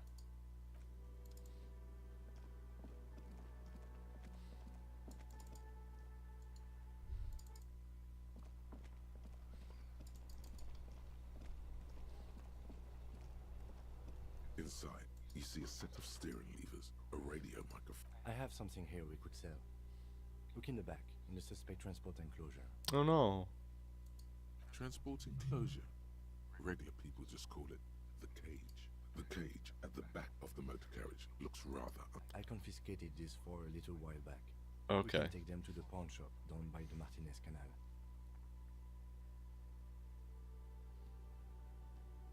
It wouldn't be right. Alright, let's not take them now.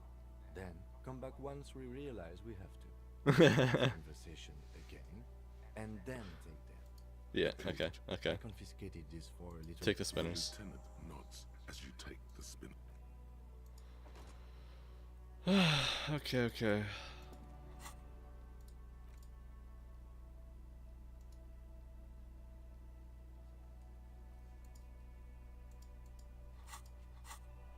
Then we need to go to the pawn shop, but where's the pawn shop?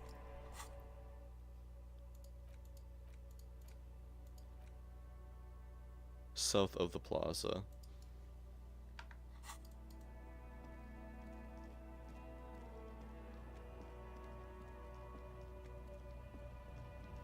That's the free.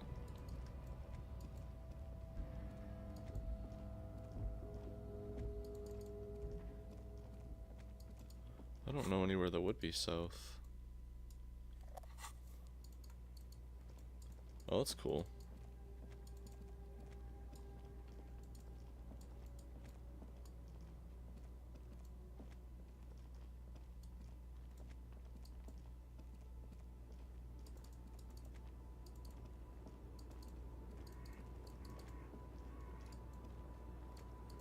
Should she say anything at night? The woman still... Nope.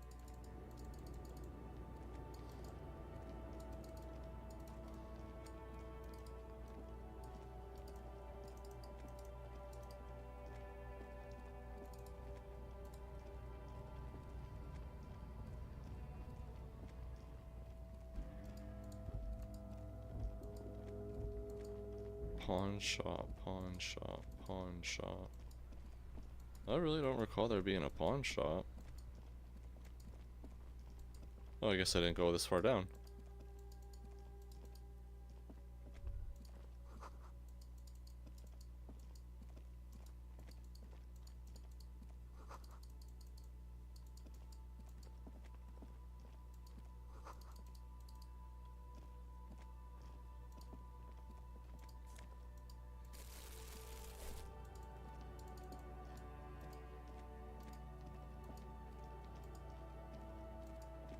Thought this led to just those old guys talking at the...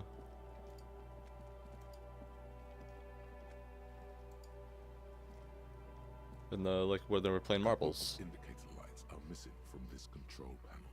Loose wires dangle from the now vacant holes. In the middle is a lever. Beneath it, a small metal plaque.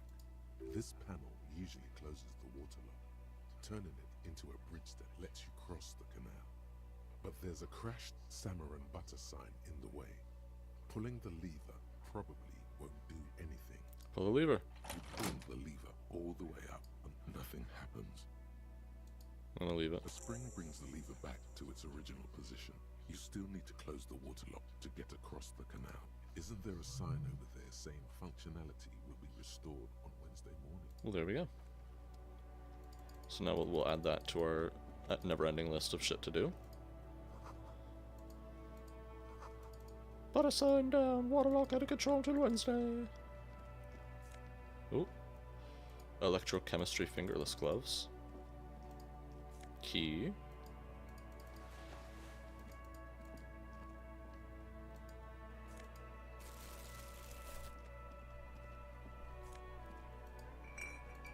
This must be the pawn shop. It has to be the pawn shop.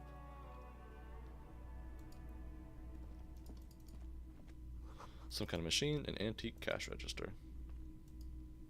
In the dark, a film projector is whirring away. A bust of a woman. The plaque simply says DEI, or die. Probably that lady that it was in the book. Their last name was Die, wasn't it? Diana Die? Something like that. Typical Martinez streetlight sits among assorted floor and table lamps. Let your gaze run over the streetlight. The light pole has been carefully cut, and the wiring has been redone and attached to a standard indoor plug. The light buzzes faintly, but persistently. This would make quite a statement in your living room. Cool. You see rows of toy soldiers guarding the rest of the trinkets displayed on the table. Some on horseback, others in rags, others yet in bright blue uniforms. All are stern and unyielding in their duty. Try to find something pretty and cool here, then use it to win her back. Yeah. Everything you pick out seems faded. Shit, come on. Sad somehow. Most of them are just broken toys. Yes, this sounds off. You shouldn't trust this guy. I just wanted the cool toy. The boomboxes on the shelf look well loved and well traveled. Chipped, dented, they stare at you with the unblinking eyes of their tape reels. One especially catches your eye. Deep gold and amber plastic with a big old handle on top. A classic boombox that says Stereo 8 approved. This is you. Golden orange.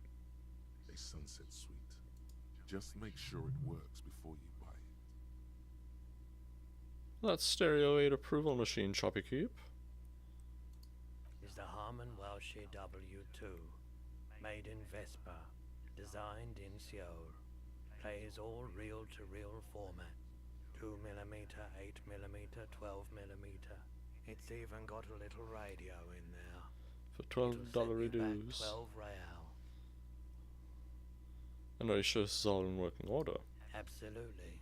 I've tested each one myself with recordings of speech, found sounds and music from a variety of genres, even though I don't really like music. That's odd. Why doesn't he like music? Don't like music? What do you like then? The stuff I record myself, silverware shaking in drawers as motor cars race by, nocturnal animals climbing on There's the an roof, ASMR fella. airship rotors, that Maybe you should ditch music. If you don't mind, please put the flashlight away. Some of us have photonic sensitivities. You mean like this? My apologies. I do appreciate it. What, is it gonna automatically, or? No, alright. My bad, Chief. What's up? It's not often that I see of. What can I do? His courtesy is not insincere, but he prefers being alone with his projector, just watching the movement of light. Have you had any trouble lately? I haven't had any problems myself, though some of my customers have complained about inconsistent law enforcement. Who are your customers usually? All kinds of people come through here.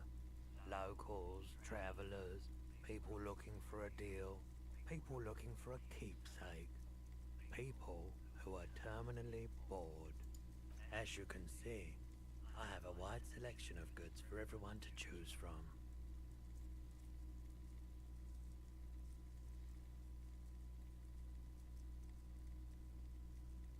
Quite the collection. I may have something to add to it. It keeps me entertained. There's something I'd like to sell. Yes, we'd like to sell these hubcaps. Roy takes the hubcaps from the lieutenant and inspects them. The spinners appear iridescent in the dancing light of his paw. Yes, these are very, very good. Did you defraud some foreign prince for them? Jump a mesque banger? No matter. I'll give you 200 real. No one was defrauded or jumped, I assure you. Of course. I meant no offense. Give me the money. Thank you, thank you. Here's the 130 real you need for your bill. Do not. The windfall is a small. Anything else you're thinking of selling? I like to sell my clothes. I'm not purchasing anymore, and especially that tie. It swallows photons around it. Your mother is a necrotic object. I'm fun. Look at me sparking in the... Anything else you're thinking of selling?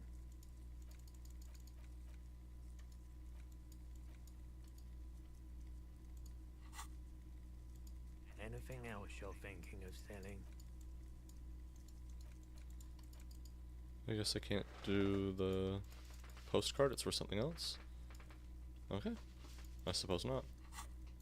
Another time, perhaps. Someone else came here earlier today asking the same question. I promptly sold her the gun you pawned a couple days back.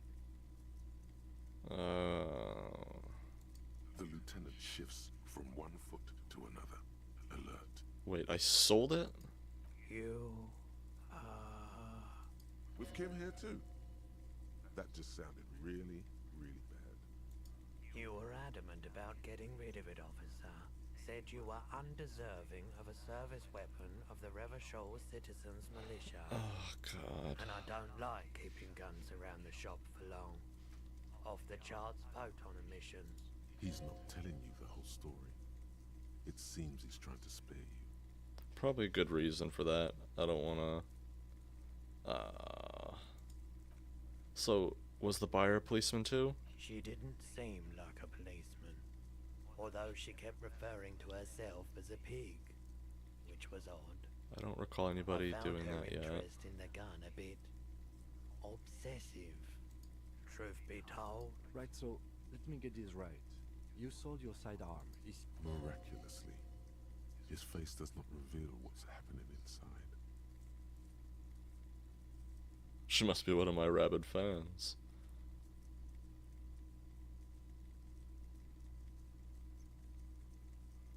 You're right that she could cast aspersions on the force. We have to find out. My apologies, officer, but I have no idea where she was coming from or where she went. A needle in a haystack. There is nothing you can do about it now. Of course. But at least we know it's a she that refers to herself as a pig. I doubt it, but I do my best to keep my distance from all the pawnbroker's gaze. He doesn't know anything about the dead body either. Okay. So we can pay up. We know somebody has our gun. A female. See, I thought we came down here. There was guys playing. This was all blocked off, but I guess that was not the case.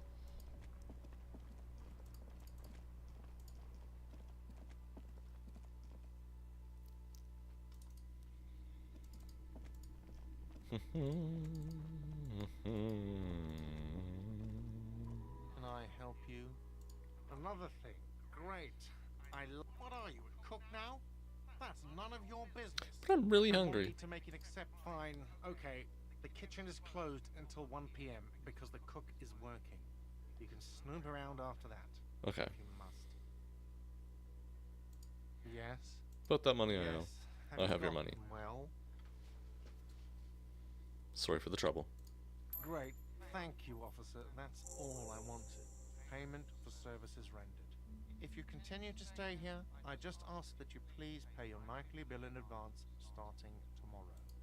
He's not sorry about his behavior for your sake. Now that you have money, he really wants to make sure you're not angry with him.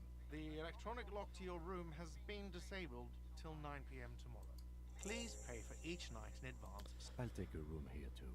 Of 20 course, real, okay. Always happy to have officers from the RCM as guests.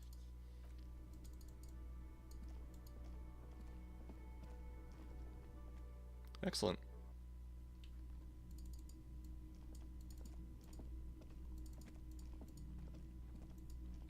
Did we level up too? I guess we did. So I can put the other point into interfacing. I don't remember where we just were for that that interfacing check that we just failed.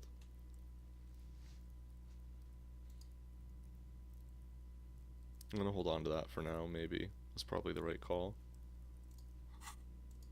Because I could spend actually the skill point in another thought cabinet slot. Oh, I think I hear my cat trying to call me to let him in. 1 second. I hear you, tiny one. I hear you. Oh, sorry, bonk you on the head because you're so close. Careful. Careful, City. Come here, you. Oh, oh. There you go. There you go. Oh, sorry everybody. There we go. So I think that is what I'm gonna try to do here. Just adjusting my sound again. Sorry about that. Instead of putting anything in there, I'm gonna unlock a new spot here, and maybe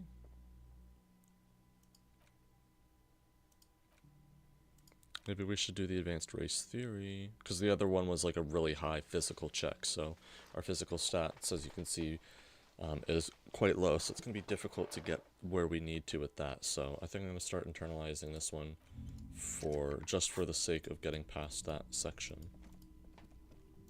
This is the door to the room you redecorated. Good night, Lieutenant. Just a moment. We should talk about our progress on the investigation. The debrief. Let's go out to the balcony.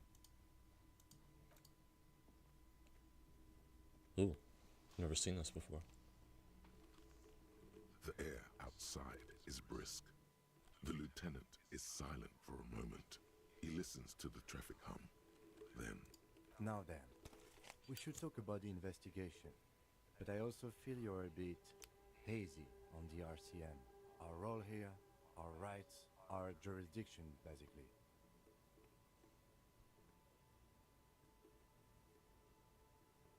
How do you think today then went?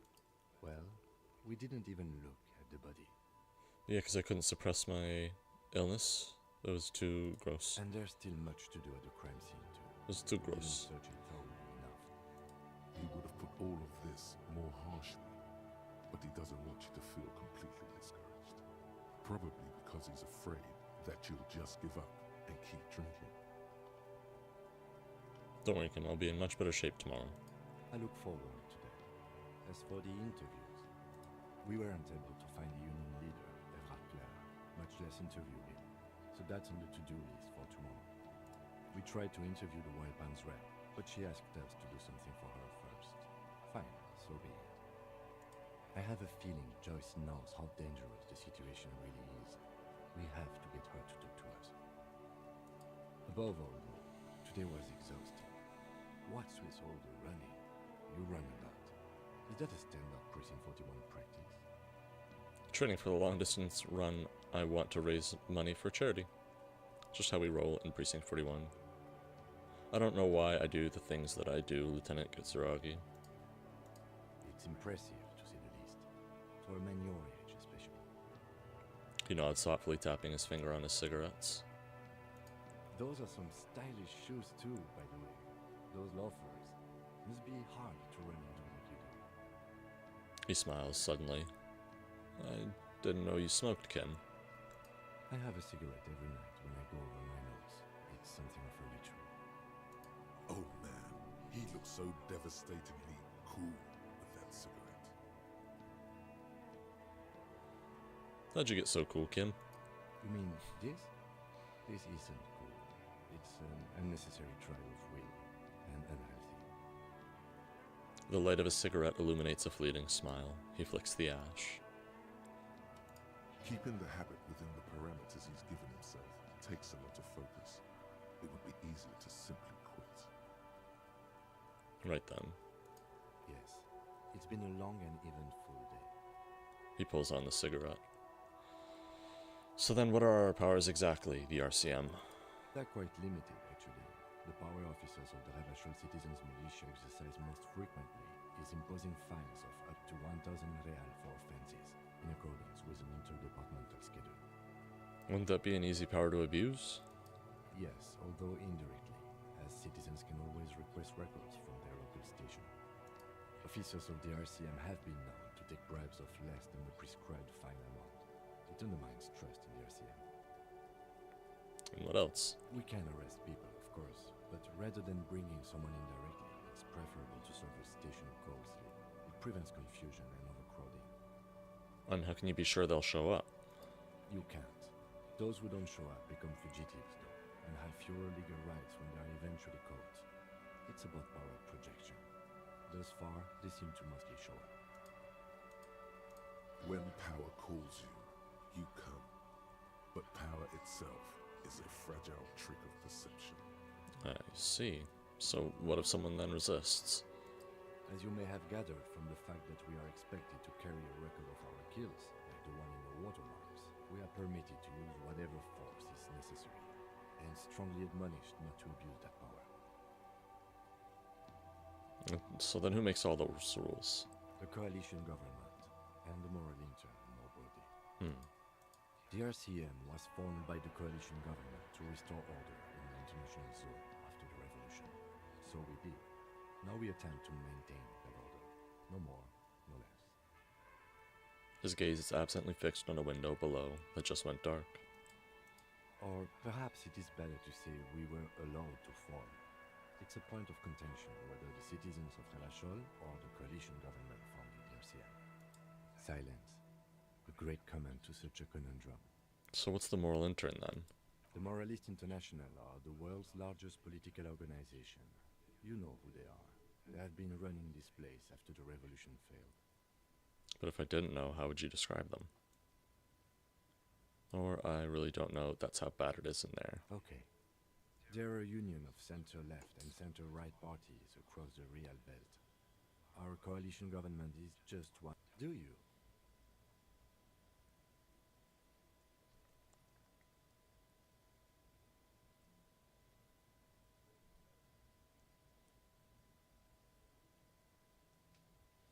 One second, I don't have an opinion. Forget about it.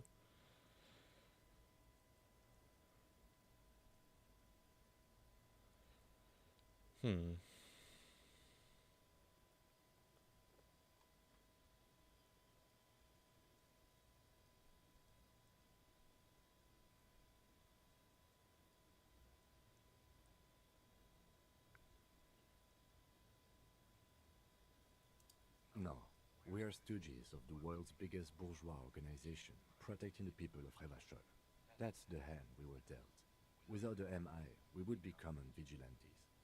Yeah, vigilantes do sound bad. Sadly, it is what we already are to the people of Martinez. Most of them, at least, especially the Union. Vigilantes. Thank you for this. Yeah, it's getting very cold now. So it gives us a chance to learn a little bit more about the world that we're inhabiting and kind of the government situation that's kind of like led to the events here. Okay.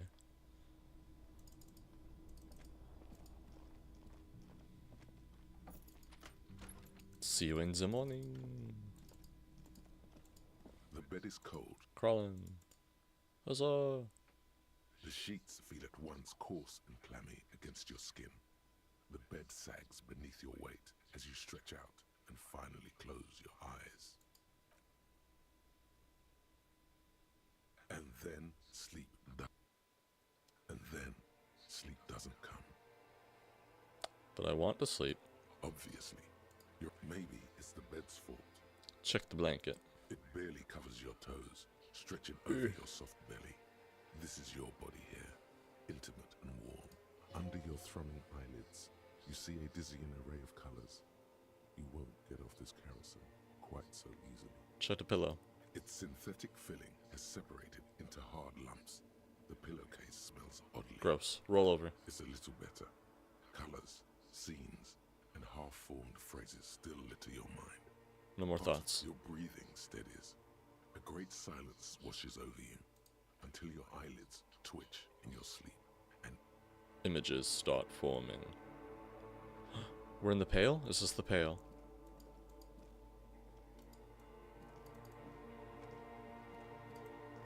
Maybe not. I thought maybe it was the Pale. The man's a disco ball. What's going on here? It's us. Do you remember childhood. I was born in a hospital where people go to die. You're not kidding anyone, Harry. You don't remember shit. It's true. Tell me, do you remember your wife's hand on your face? I left. Oh no, Funky baby, you stay. It was the rest of it that left. Or you just stood there, with one hand on the bottle and the other on your dick, watching it go. Tell me, where are your friends? Human beings have friends, Harry boy. Where the hell are yours? I can get him back. No, it's gone. 3 times gone and never coming back. You failed. You failed me. You failed Elysium. What is Elysium? Everything. The Pale and the Isolas. On the surface. The outer magnetosphere. Burning, furious truth. 8,000 years of written history. You really dropped the ball, Harry. 4.6 billion people. And you failed every single one of them. You really fucked up. But I can come back from this. You're not coming back from shit. Thrashing around in that high conductivity state of yours.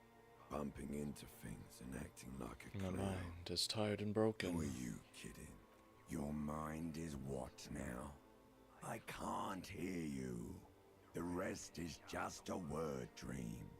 Jumbled up garbage. The pictures are gone.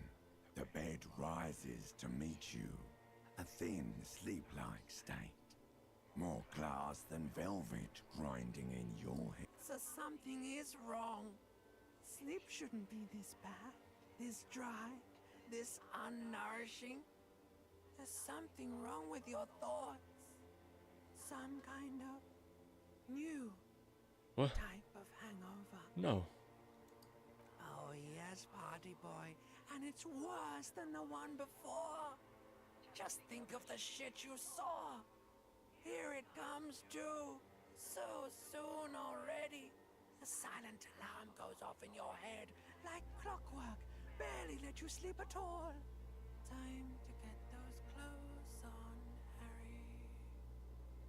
Time to go to work in the shit factory.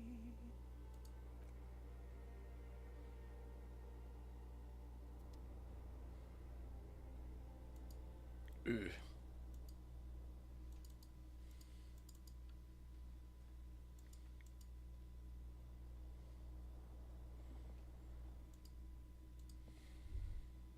Good going, buddy. Oh my god, what the hell was that? Oh, just a dream. What the hell's going You on with feel me? like that all the time. You mean, why are you so tired? Too tired and down to even think? It is worrying, isn't it? You can't be a detective like this. Detectives need to be able to think. Why is this happening? It's just that your heart has finally pumped all the speed out of your system, Buster. Time to get some more. Don't do that. Stay strong. The hangover will wear off. You don't need to keep doing this to yourself. Are you sure? Ready to live as this pathetic shell of yourself for days? Basically, a week. Let's be honest, 2 weeks. Maybe 3. Suit yourself. Slow, sad shell man. See how you do without your spark. Jeez.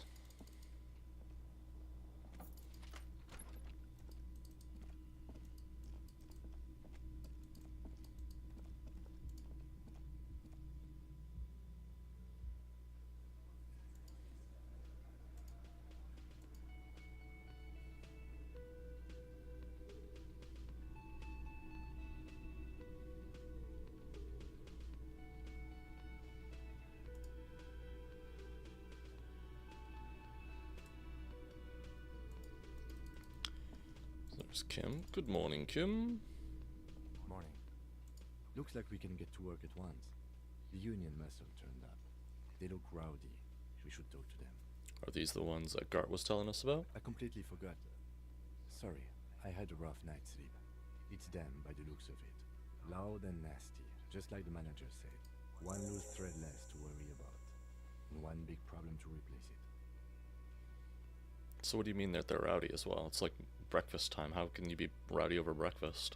I mean ungovernable. Hmm. Martinez isn't exactly enthusiastic about the RCM being here. They prefer to be policed by the union. These men here, men who drink beer for breakfast, there's talk of an armed wing of the union called the Hardy Boys, who are responsible for state policing. I think it's them. So many of them. Do we need to call in reinforcements? That would just escalate tensions. Of course. No captain would sign off on it. Solving one murder isn't worth a conflict between the RCM and the Debarders Union. In fact, even the death of 2 detectives might not warrant an all-out war. So let's keep a cool head, okay? Let's roll. One more thing before we do. We don't have to talk to them immediately. We can walk right past them, continue with our business. Good. A power move. Purposefully concentrate on something else first. Yeah, streetwise. Zoom right past. Do it on your own terms. But aren't you curious to know what they have to say about the murder? They're in no hurry to leave. They think they own the place. Just a moment off. And there's no public phones nearby? The closest phone booth is down the coast. Sorry for the inconvenience, ma'am. It's fine, I understand. Is everything alright? Please don't trouble yourself about me, sweetie.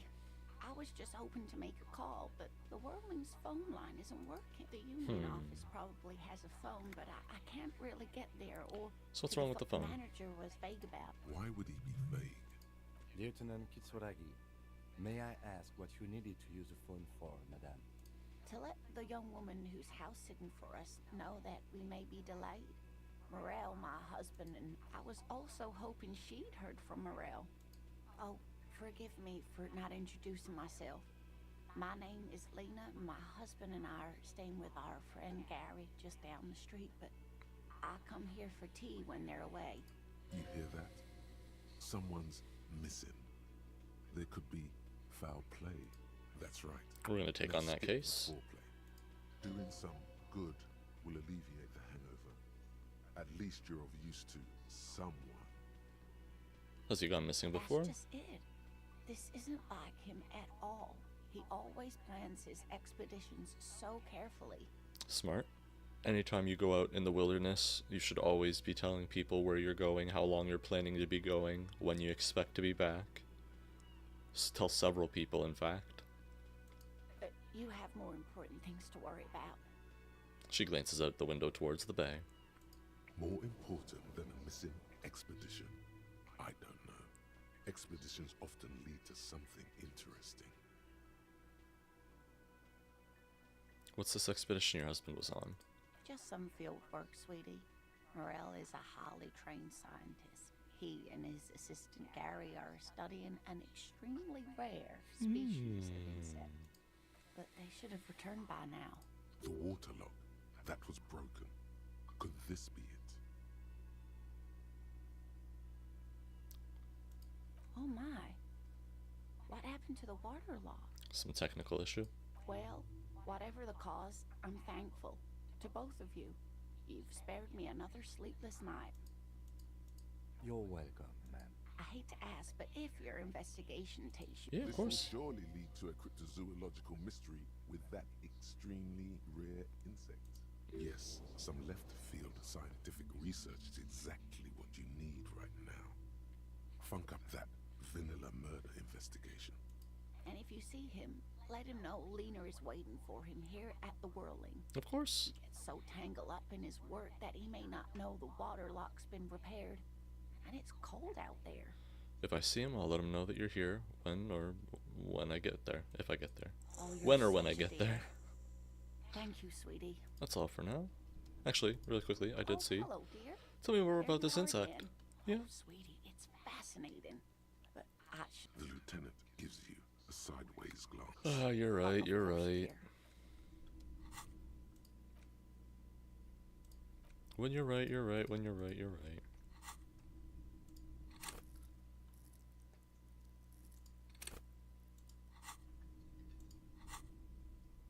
Where's the thought cabinet? This one.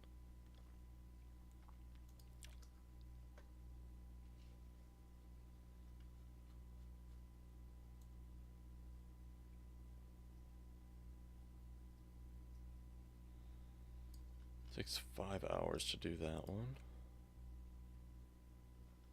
I might save my skill points for now. Oh, sorry. Just to take a look at the options there later. I don't want to doom myself potentially by mistake. Man's got some Looney Tunes ass Mickey Mouse tomatoes. Can I help you? I saw another thing. Another thing. The phone line is dead. Yes, and the phone company is taking its sweet time sending someone to fix it. Is it true there was foul play? Who told you that? I would never disclose my sources. That would be dishonorable. Fine, yeah. It looked like someone had messed with the wiring. It was shortly after the hanging, but I don't know if it's at all related. Plenty of arseholes around here who aren't murderers. If you do find out who cut the line, though, let me know, so I can perform. Yes, and it's not strange. Who told you that? Fine, if you do find out who cut the line. Yes? Okay. So I need to make $20 dues.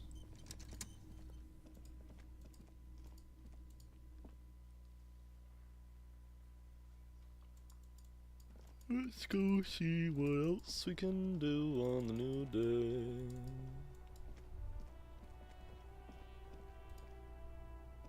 Tommy, Make way for the master poet. tell me more about the strike. Whatever's going on What's over at the dock. what's they demanding? Workers, some pretty wild stuff I hear. Like a giant new power crane in half the company. I forget what exactly. Good on them, I guess. I've heard talk there's a company rep in town too. What do you think they want? They want to keep that money flowing in, my man. Anything else? Us lorry drivers. Cam, your nurse. You still hang around here waiting for this mess to end. Not my thing. Chasing transient pleasures is This all for now.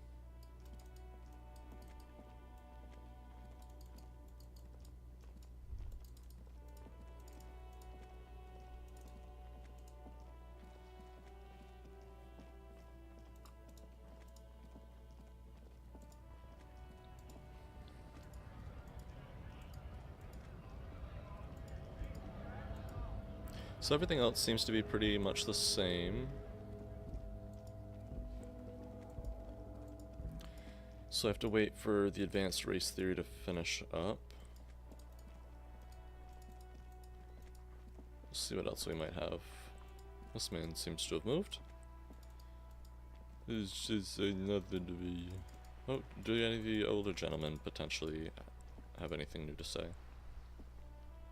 The purity of snow always reminds me of the purity of the man's soul, if he's got principles. Oh goodness, so sorry folks. Ah, yes! King Philip III on his steed, a reminder of what Revachol once was. Oh, absolutely. At the mercy of a cocaine-snorting tyrant who emptied the treasury so he could sleep on a bed of gold. A superpower, feared and respected. A testament to what this country can be under the leadership of a true king. What was that about Someone who cocaine? knows how to rule. Oh, old Philip was a big fan of the purple nose candy the nobility loved so much. You can't even take the responsibility for yourself. How could you fathom the responsibility weighing on the shoulders of a ruler? That's why the Philippian kings use cocaine for clarity of vision, to aid in their work. Regnum cocainum, Revachol's finest years. He seems to grow taller, brimming with pride about the past. Of course. Clarity of vision. Awareness. Philip III was even brought into this world with the help of cocaine. The court made him administer the dose to his mother when she was in labor, and it is well known that with the help of cocaine, only the purest, of course, he was able to connect with higher realms. Higher realms.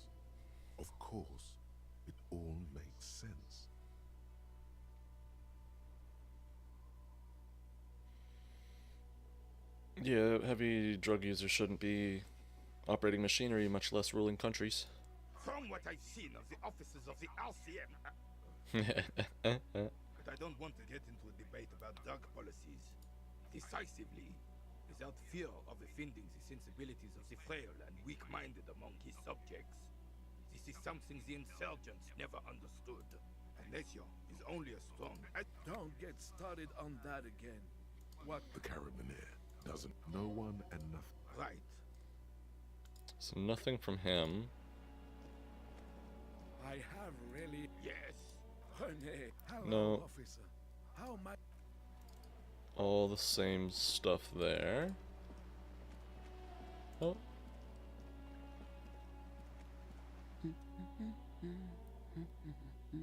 A good one? Yes? Hello? What are you? She doesn't really want to. If she's such a working class woman, why isn't she working? What are you doing? Looking for something to read. Phenomenal. It is. I'm a policeman. I know you are. Good then. Mm-hmm. Do you need the help? What with? This citizen thinks she can do without your assistance. Don't buy it. They all need help. That's all. The woman... Like that the thoughts are trying to get me to harass this random person just for like existing. 7:30 in the morning, just picking out a good book before work. What are you doing? Why are you here?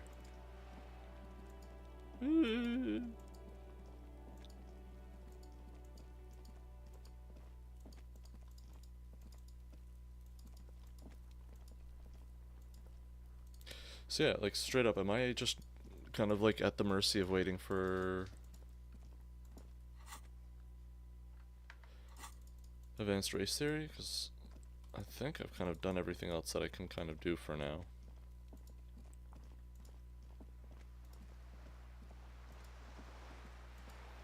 So I'm going to go over there and prep for that, I suppose, by reading the same book.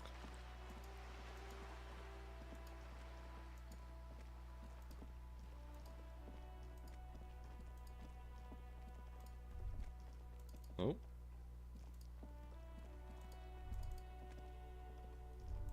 Snow covers the white on blue police livery of the motor carriage. The white colors nearly meld. Do something important? Something murder-related? Even at a standstill, the unibody Caprice Connect. Someone has waxed it recently.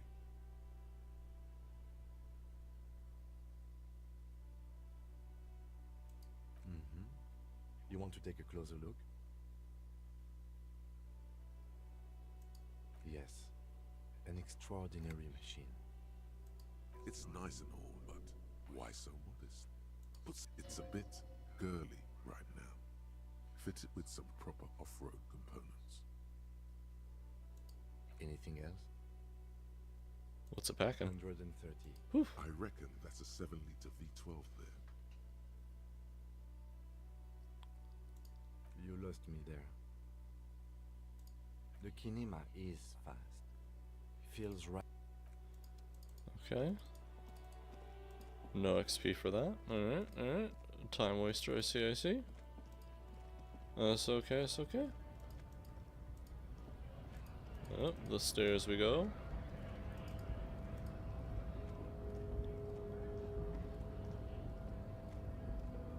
So we can't get up there either. We couldn't go around.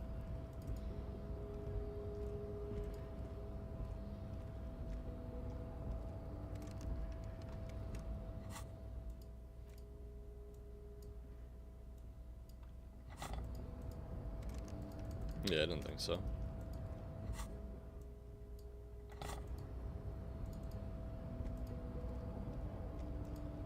And then we go back to medicinal.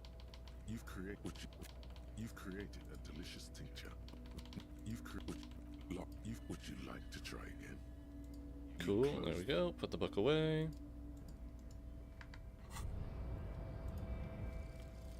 Advanced race theory. Everything is calm in the eye of the race storm. Your mind is lucid and bright. The mind-bending phylogenetics appear more distant and, to be fair, a little ridiculous. The great race mystery has cleared up. All that's left to do is verbalize your thoughts. Go and talk to Measurehead about your newly +1 conceptualization, and it allows you to level your rhetoric up a little bit more. The unpromising race pupil returns. Yeah, see, the chance on that, getting to that wherever.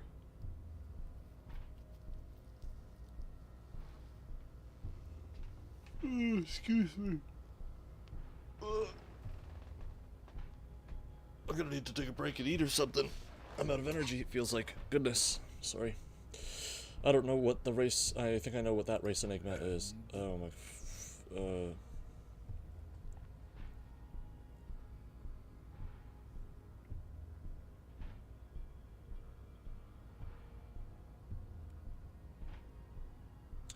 I don't know about the rest, but it's clear I should stop drinking the ancient Ilmarian mind poison Al Ghul. Fascinating. The Revacholian degenerate shows signs of racial self-reflection. How did you accomplish this little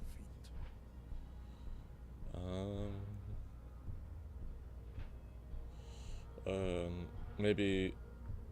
I don't... Oh, goodness. I sobered up for 5 minutes. No, I imagine this is the one that I think is the funniest, because he's telling us, like, the desert pygmies tricked us into drinking alcohol.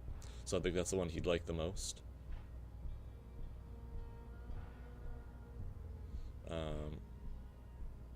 I sobered up for 5 minutes. So it would seem, Thrall. I find myself at That's the least problematic. On one hand, this pathetic self-therapy has little to do with the great mystery of living organisms, the race enigma. And, of course, you will not be able to free yourself from the yoke of rule. It is too late. It may be lethal to stop at this point, but still. He pauses in heroic doubt. Your willpower fires up, directing you to... If the Revacholian degenerate is capable of critical thought, he may still prove a race adversary. Why should I help my adversary? Jean, baby, do the heroic thing. I will stop drinking. That is not possible. The game of Shahmat you play against the rules tricks is unwinnable. The days, the weeks, the months will wear you out. The Occidental Aplo group... You're wrong, I'll do it, I'm quitting. You will not. You cannot withstand the wasteland of reality. Is he gonna make me do another one? It's super hard, Jean. Open the doors. You Oh. may enter once. Our conversation here has concluded. Well done. Huzzah.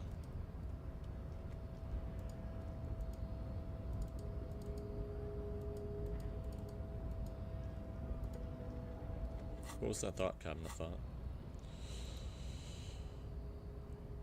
20 hours. -2 physical instrument. Ooh wee.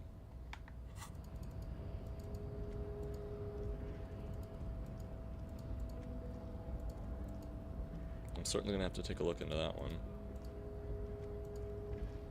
Which I might do when I grab lunch here.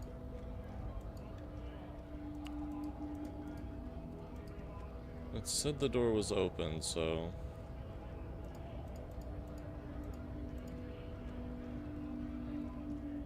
Right to work.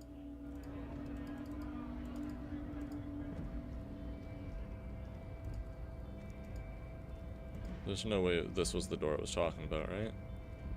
Oh, it was. I really wasn't anticipating that.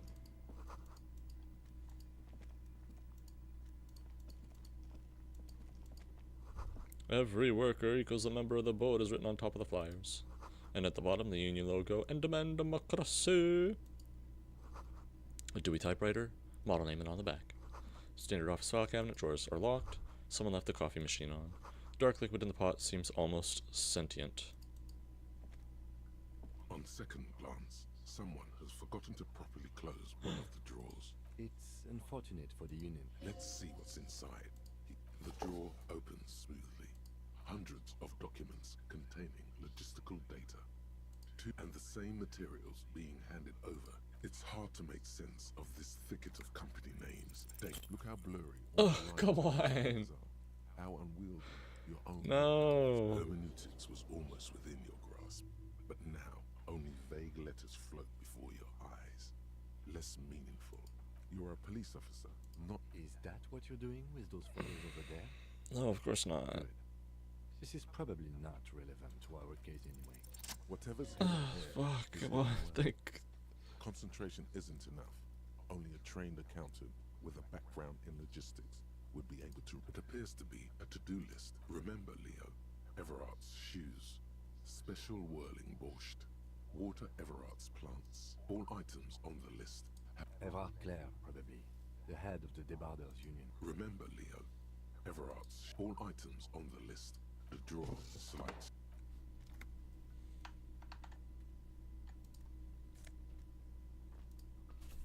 La fumée.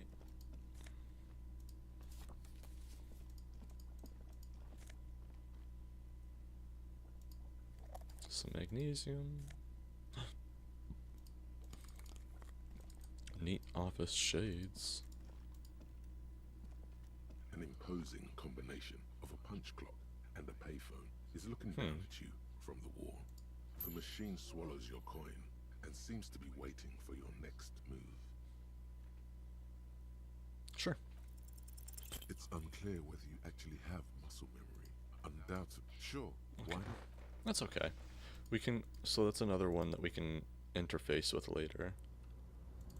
Good to know.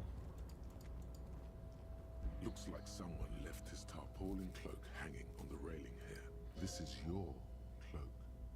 You can feel it.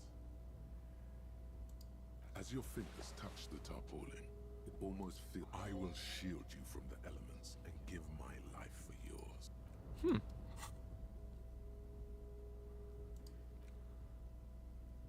Oh, +1 esprit and +1 shivers. Okay, okay.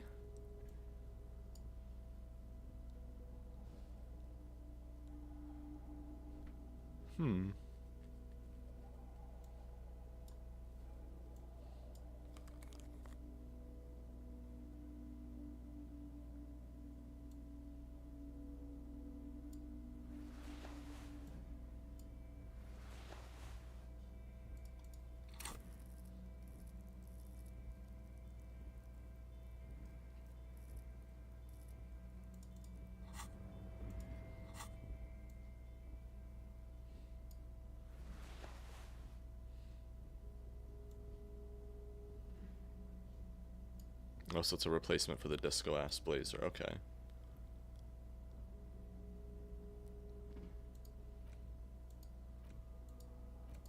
Let's really quickly read the book. The front of this quarterly journal features a large satirical portrait of the late King Friesa. From the sides of his head, a pair of white antlers. To your disappointment, there aren't any. After rifling them, the magazine is divided into several sections. Comrade, as you know, this journal takes its name from Mazov's immortal expression, Du cristal à la fumée. This was his way of describing the... But, like the structures of capitalistic book. If you value our radical Mazovian Kim, perspective... I think this is a communist magazine. It was laying around. You flip back to the front of the magazine. The table of contents unfold. This section you also face it. So You there's a flip lot back to here, the front. so... It takes a moment. As you leaf the main feature, though, is a long essay. This so-called artist spotlight, that certainly sounds like a certain delinquent youth. Oh yeah, CS. Cindy Skull, I think her name was, right? The actual article is, if you don't follow it, you only ever hear about Yeah, Cindy Skull. sponsorships and obscene death toll. You think you're instead, where to even start? Oddly enough, this article has, there's no way those are real names. Have you ever met anyone named Undercap? Thus, and that at the end of the day, it's the destruction of these 750,000. You see, one cannot avoid the conclusion that Tip Top Tourney is simply the apotheosis of spectacular entertainment under capitalism. Ah, come on. Can this article read your mind? It seems to think so. A certain kind of young man reads 1 or 2 books and suddenly thinks he understands this. If I had to wager, I'd say they've never... You flip back to the front of the magazine. Unsurprisingly, you skim the headlines. Paint the harbor red and white.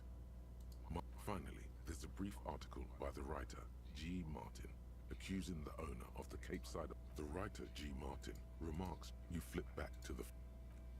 Okay. Hey. What? Who, me? Yes, you. Word on the street is you're ready to start building. Get the fuck out of here.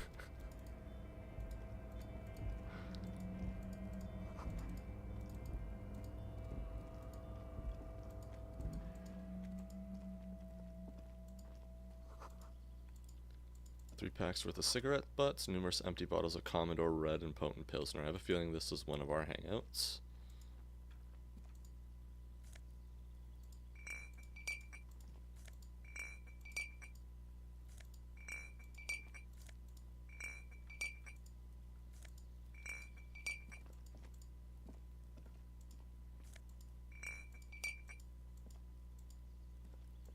Oh my goodness.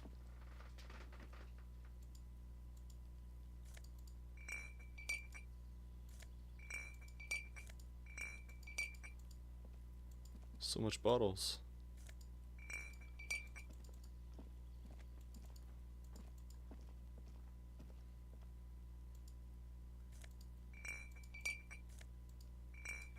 Okay, cleaned that up, cleaned up my mess there. 'Cause I'm fairly certain that was us. This is the night watchman's booth. The name on the door reads Rene Arnaud. If you must. But please hurry. Nothing incriminating catches your eye. It's a black and white photo of a young couple out in a street fair. The man, Rene, is dressed in a royal carrot. Rene looks like he's about to smile. This photo... Why did you take that picture of Rene? You're really interested in that old soldier. Not sure I understand your fascination, but... Rene being, I believe, the older black gentleman we were just speaking with there.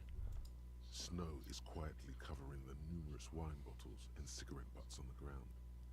Did I do this? Well, yes, I think we can say with relative confidence that it was you. Must have been miserable. Yes. This scene isn't exactly... Let's move on, he says. Yeah, jeez.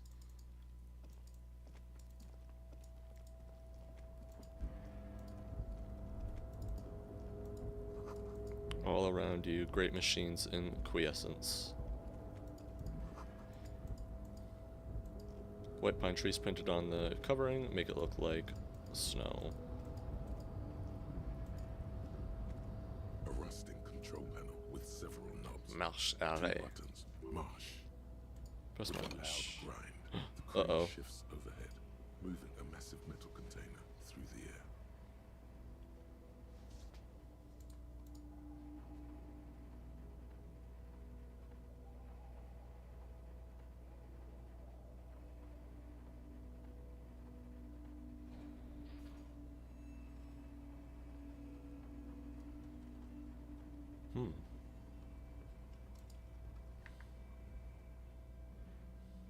And with a surprise, this crane was built with a purpose, which has now been fulfilled. To move this, who can say? I can't see how that was worth the ruckus, except for seeing the crane in action. There's gotta be something in there, right? Surely. Money, eh? Underneath the thing there. Kvalsund. Before you stands a cog. You do? There are a million containers here. Why are you fixating on this one? There may very well be, but we are not here. We are not here to interact with containers. No reply. Oh no. Open it. You're back. You attempt to turn the handle. To your left, the lieutenant considers your actions with some puzzlement.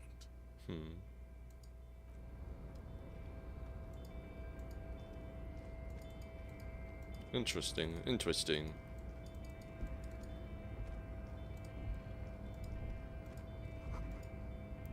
The shipyard is oddly quiet. The machines are sleeping.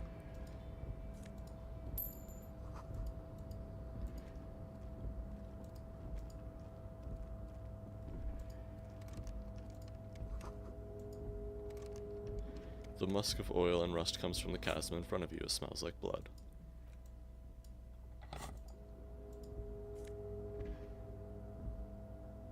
Half-light gloves? Ooh.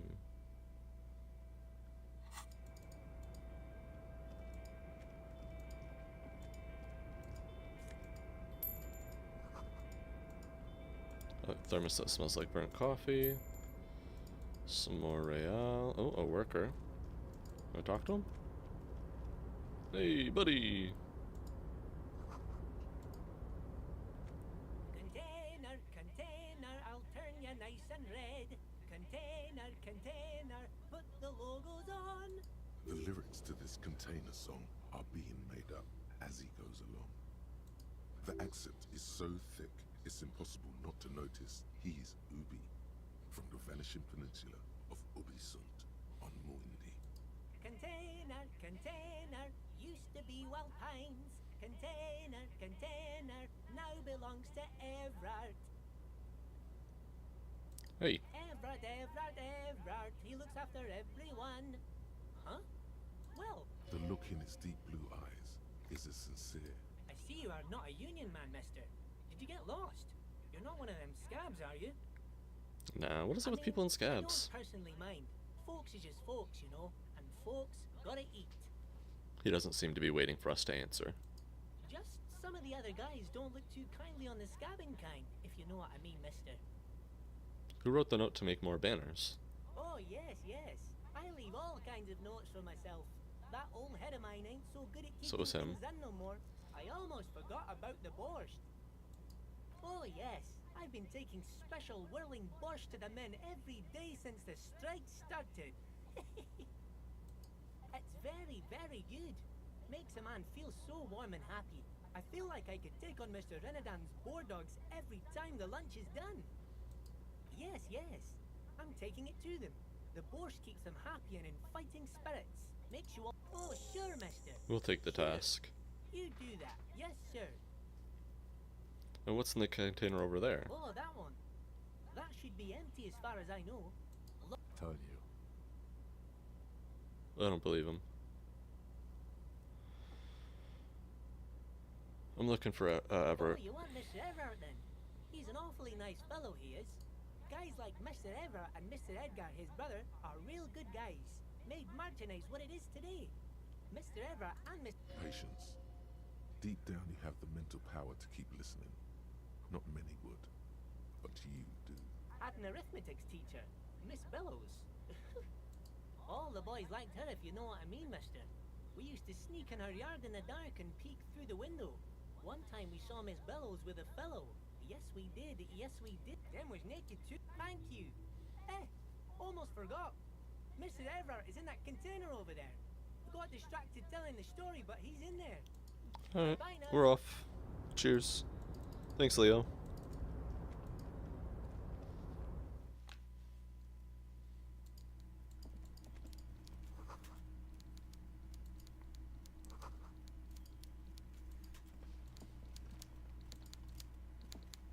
This is Mr. Everard.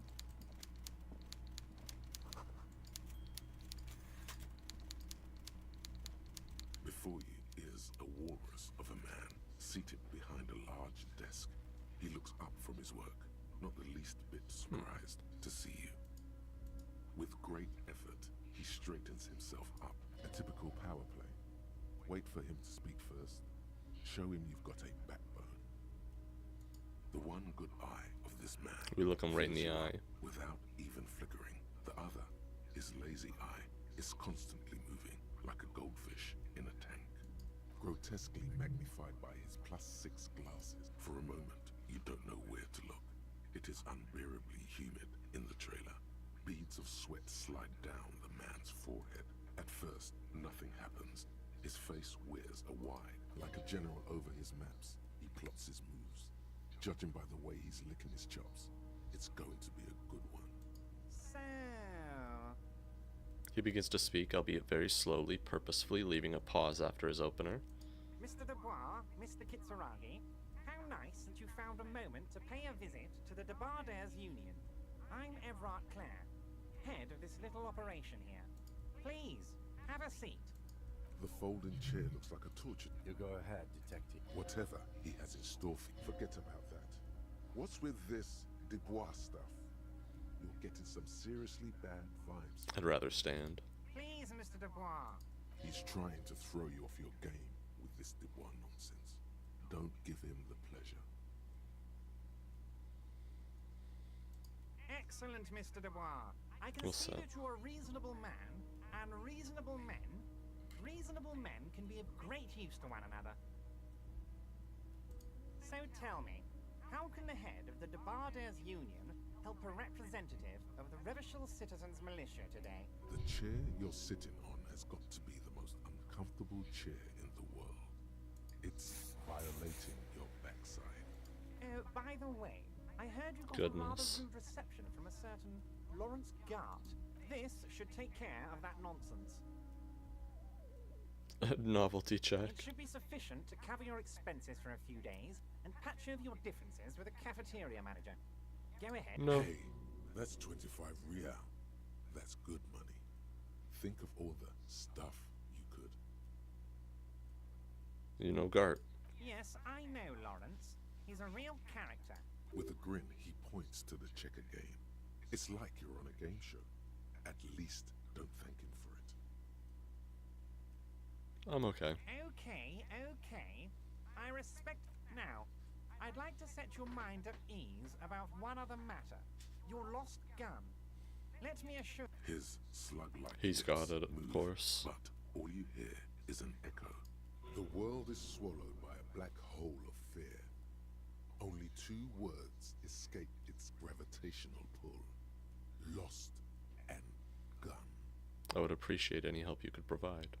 Are you all right, Harry? You seem anxious. Don't be. It's not like you left it loaded.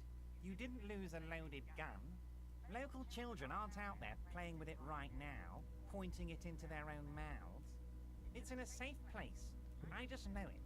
I have a feeling everything's going to be all right. There's no way we make that a 3% chance. Oh no. That can't be. Kim? Officer, we will deal with this later. I wouldn't be so sure about that. Kim? Officer. I wouldn't be so sure about that. Kim? Officer. I wouldn't be so sure about that. Oh no. God, you're sweating. We were so close. Your knee is jerking. That would have been so good. No. You're about to cry because you lost your gun, and those children are gonna shoot themselves. Mr. Dubois. What is this, Mr. Dubois? He keeps repeating. What? Mr. Dubois. Mr. Dubois. Harry. There are no Harrys. Let your mind go to your safe place. Jello shot. While Everard is distracted by your odd behavior, the lieutenant's eyes are mapping everything around you. The folder, desk, papers on the wall. Mr. Dubois, are you okay? Maybe you could use your hands somehow, in a kind of throw-in motion, like you're throwing that Mr. Dubois act right back at him. He's Mr. Dubois.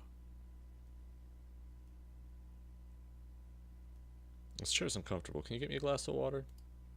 What an odd demonstration of...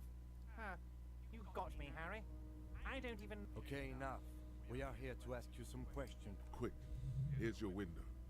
Get yourself together and ask him questions. Police officer questions. It is about time to stop embarrassing yourself. Questions will help you regain some of your lost dignity. Aren't you gonna ask me how I got in? No. I'm looking into your shady brew. Let's talk about the hanging. Oh, of course. That's your main thing here. That's why you're in Martinez. I know. I mean, it's no secret that the lynching is connected to the strike. So much to talk about. Honestly, it's been weighing on me so heavily. I understand you need to interview me. I sense there's a but coming. But there's a thing that's been keeping me up at night. I want to talk about the hanging. I mean, if we could just calmly talk, exchange information, we could blow this thing wide open. Yes, that sounds good. But I can't think straight with this thing weighing on me. You're police officers, aren't you? I have a crazy idea. You guys are basically door-opening machines. Incredibly talented at opening doors. You've heard wrong, Everett. We're not. Oh, you're being too modest, my friend. But don't... The stars aligned into a cosmic frown here. He has your fate decided. Bide your time, however, and let the stars continue their course. Whose door? Oh, no one's. It's just a weasel. A weasel lives there. Nothing... A loud blabbering weasel. When we just go there, unlock the door, and leave it open. It's been such a burden on me, Harry. I just want this to be over so I can discuss business with you. But you don't even know anything about the hanging. Harry, my dear friend, I am what people call a local... Harry, I'm a very busy man. You want to send someone a message that the police are working for you. I repeat, I'm a very, very busy man, Mr. Kitsuragi. And therefore, of course, Harry, perhaps this was just bad timing for you. Yes, we both understand. This may be the only way, he thinks. I won't hold it against you. In fact, we probably should reconsider later. Oh, Okay. of course. I mean, it's... But there's a... Yep, yep. But I can't think straight with it. Oh, you're being too modest. Fantastic. You can get the key from Manana. He's down by the gates. Manana's like a free... Down Just by the open gates. door. You don't... What? Harry, how could you say that to me? You know I appreciate a joke as much as any jolly fat guy, but I can't take slander. Are you actually investigating this?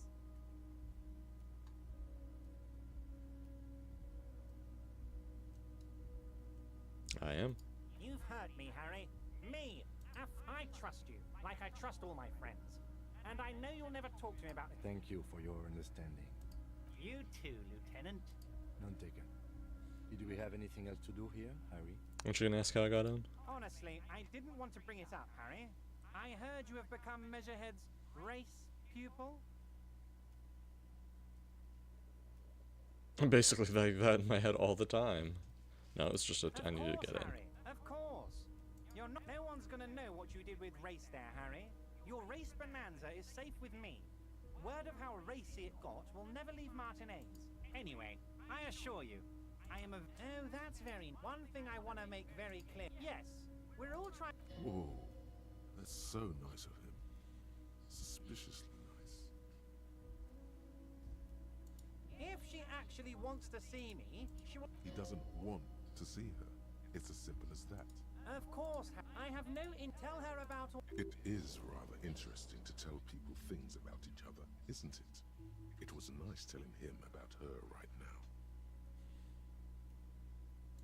I don't know what that means, Harry. You know what? Don't even tell me. Whatever it is... He sincerely has no idea what you were talking about. And... My dear Harry, there are literally... Harry, you smooth-talking son of a bitch. Time... Smooth talking. Maybe that's the way to go about opening the container. You should at least try convincing it. Wait. You need this to get in and out through the gate.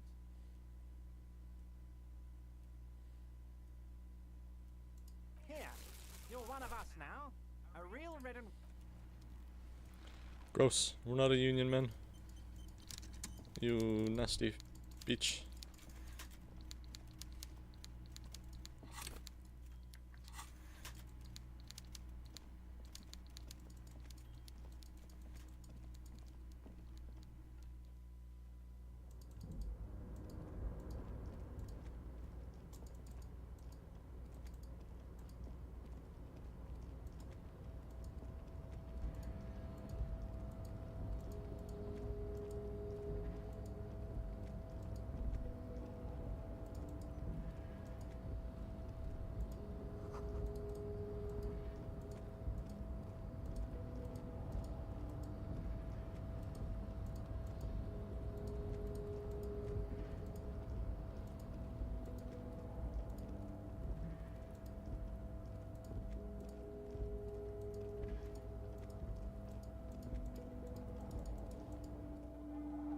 So that box that was locked up there, even though we did put this in our hand to open it, it wouldn't let us before, but I've seen that it was blue, so I think that's what is telling us we can.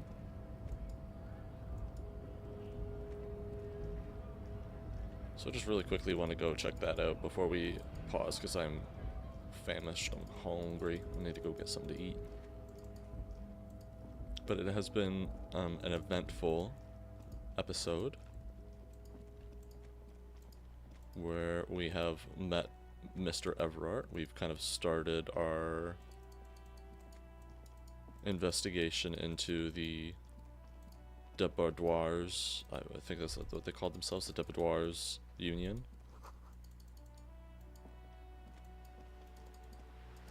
We paid off our first debt. We're half the way through our day's fare for, excuse me, buying the room again. Ooh.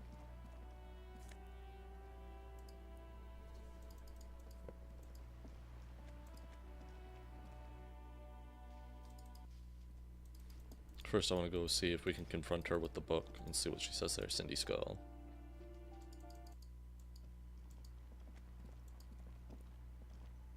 Hello again, officer.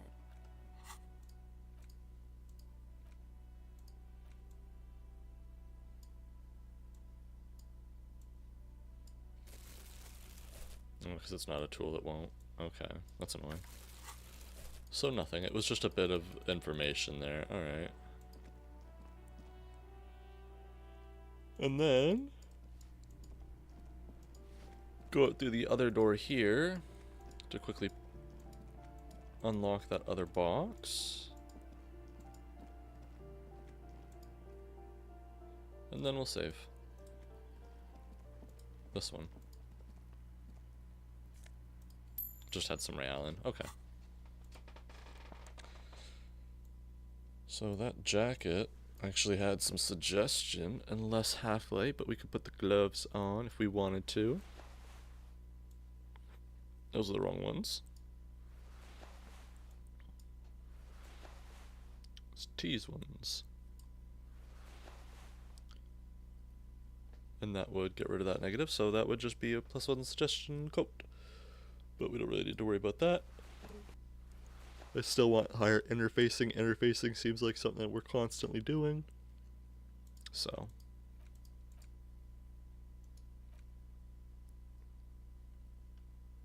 Summer of 91.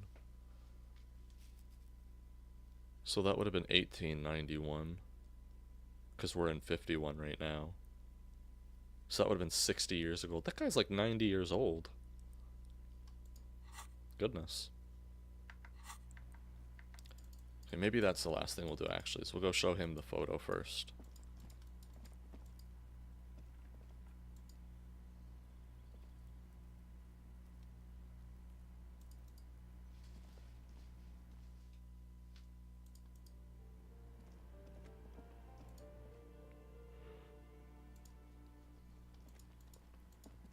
Need to do something behind Lieutenant Kitsuragi's back. Do it while it's sleep time, I think is what it was saying there in that little tooltip.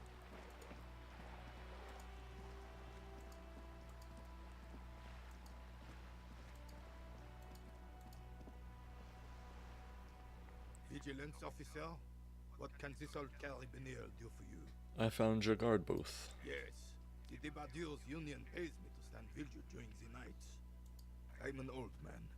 Don't sleep more. He feels like he has to justify himself for some reason. Who's the girl? She is nobody. This is The lady is Jeanne-Marie Beaulieu, and she sure as hell wasn't a nobody. Okay, so if that's the case as well there, you must have been standing watch during the murder. Yes, it does. Unfortunately, I wasn't working that night. Been on a 2-week leave since last Monday. Why? It's a private matter. Fine. You see, officer, René is the kind of man would rather die than admit he needs medical. I'm fine, goddammit. So he's starting to get sick. Mind your own business. This Nothing. Just got to cut back on coffee. Oh, Renee. So then who was working a shift then? No one. The bus has been unmanned. No one has been guarding the container yard since. Yes. It's Look, officers. The container yard doesn't actually need a guardsman. Never had one before, René. the possibility of someone. Evrard created this job for René because he knows the Royal Carabiniers' pension of honor and PTSD isn't something a man can live off. A decorated kingsman collecting tear reflects bad on the whole neighborhood. His words.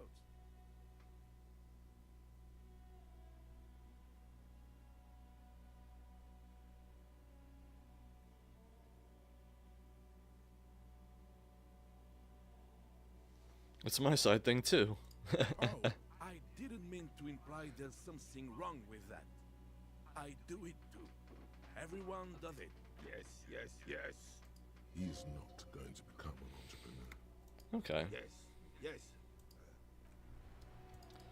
So, obviously an important person, either to the group as a whole or just to Renee, but those two are friends, so that's why his friend says she's definitely not a nobody, even if she's not like somebody of political importance. It's very clearly somebody who mattered to Renee, so. But I'm going to quickly save it there. And then we will reconvene another time. Thank you guys so much for joining me again here for this little foray into the world of Elysium, Disco Elysium, the final cut. I hope you all have a great rest of your day there. And when I see you next, I will see you next. Take care. Sterling signing out.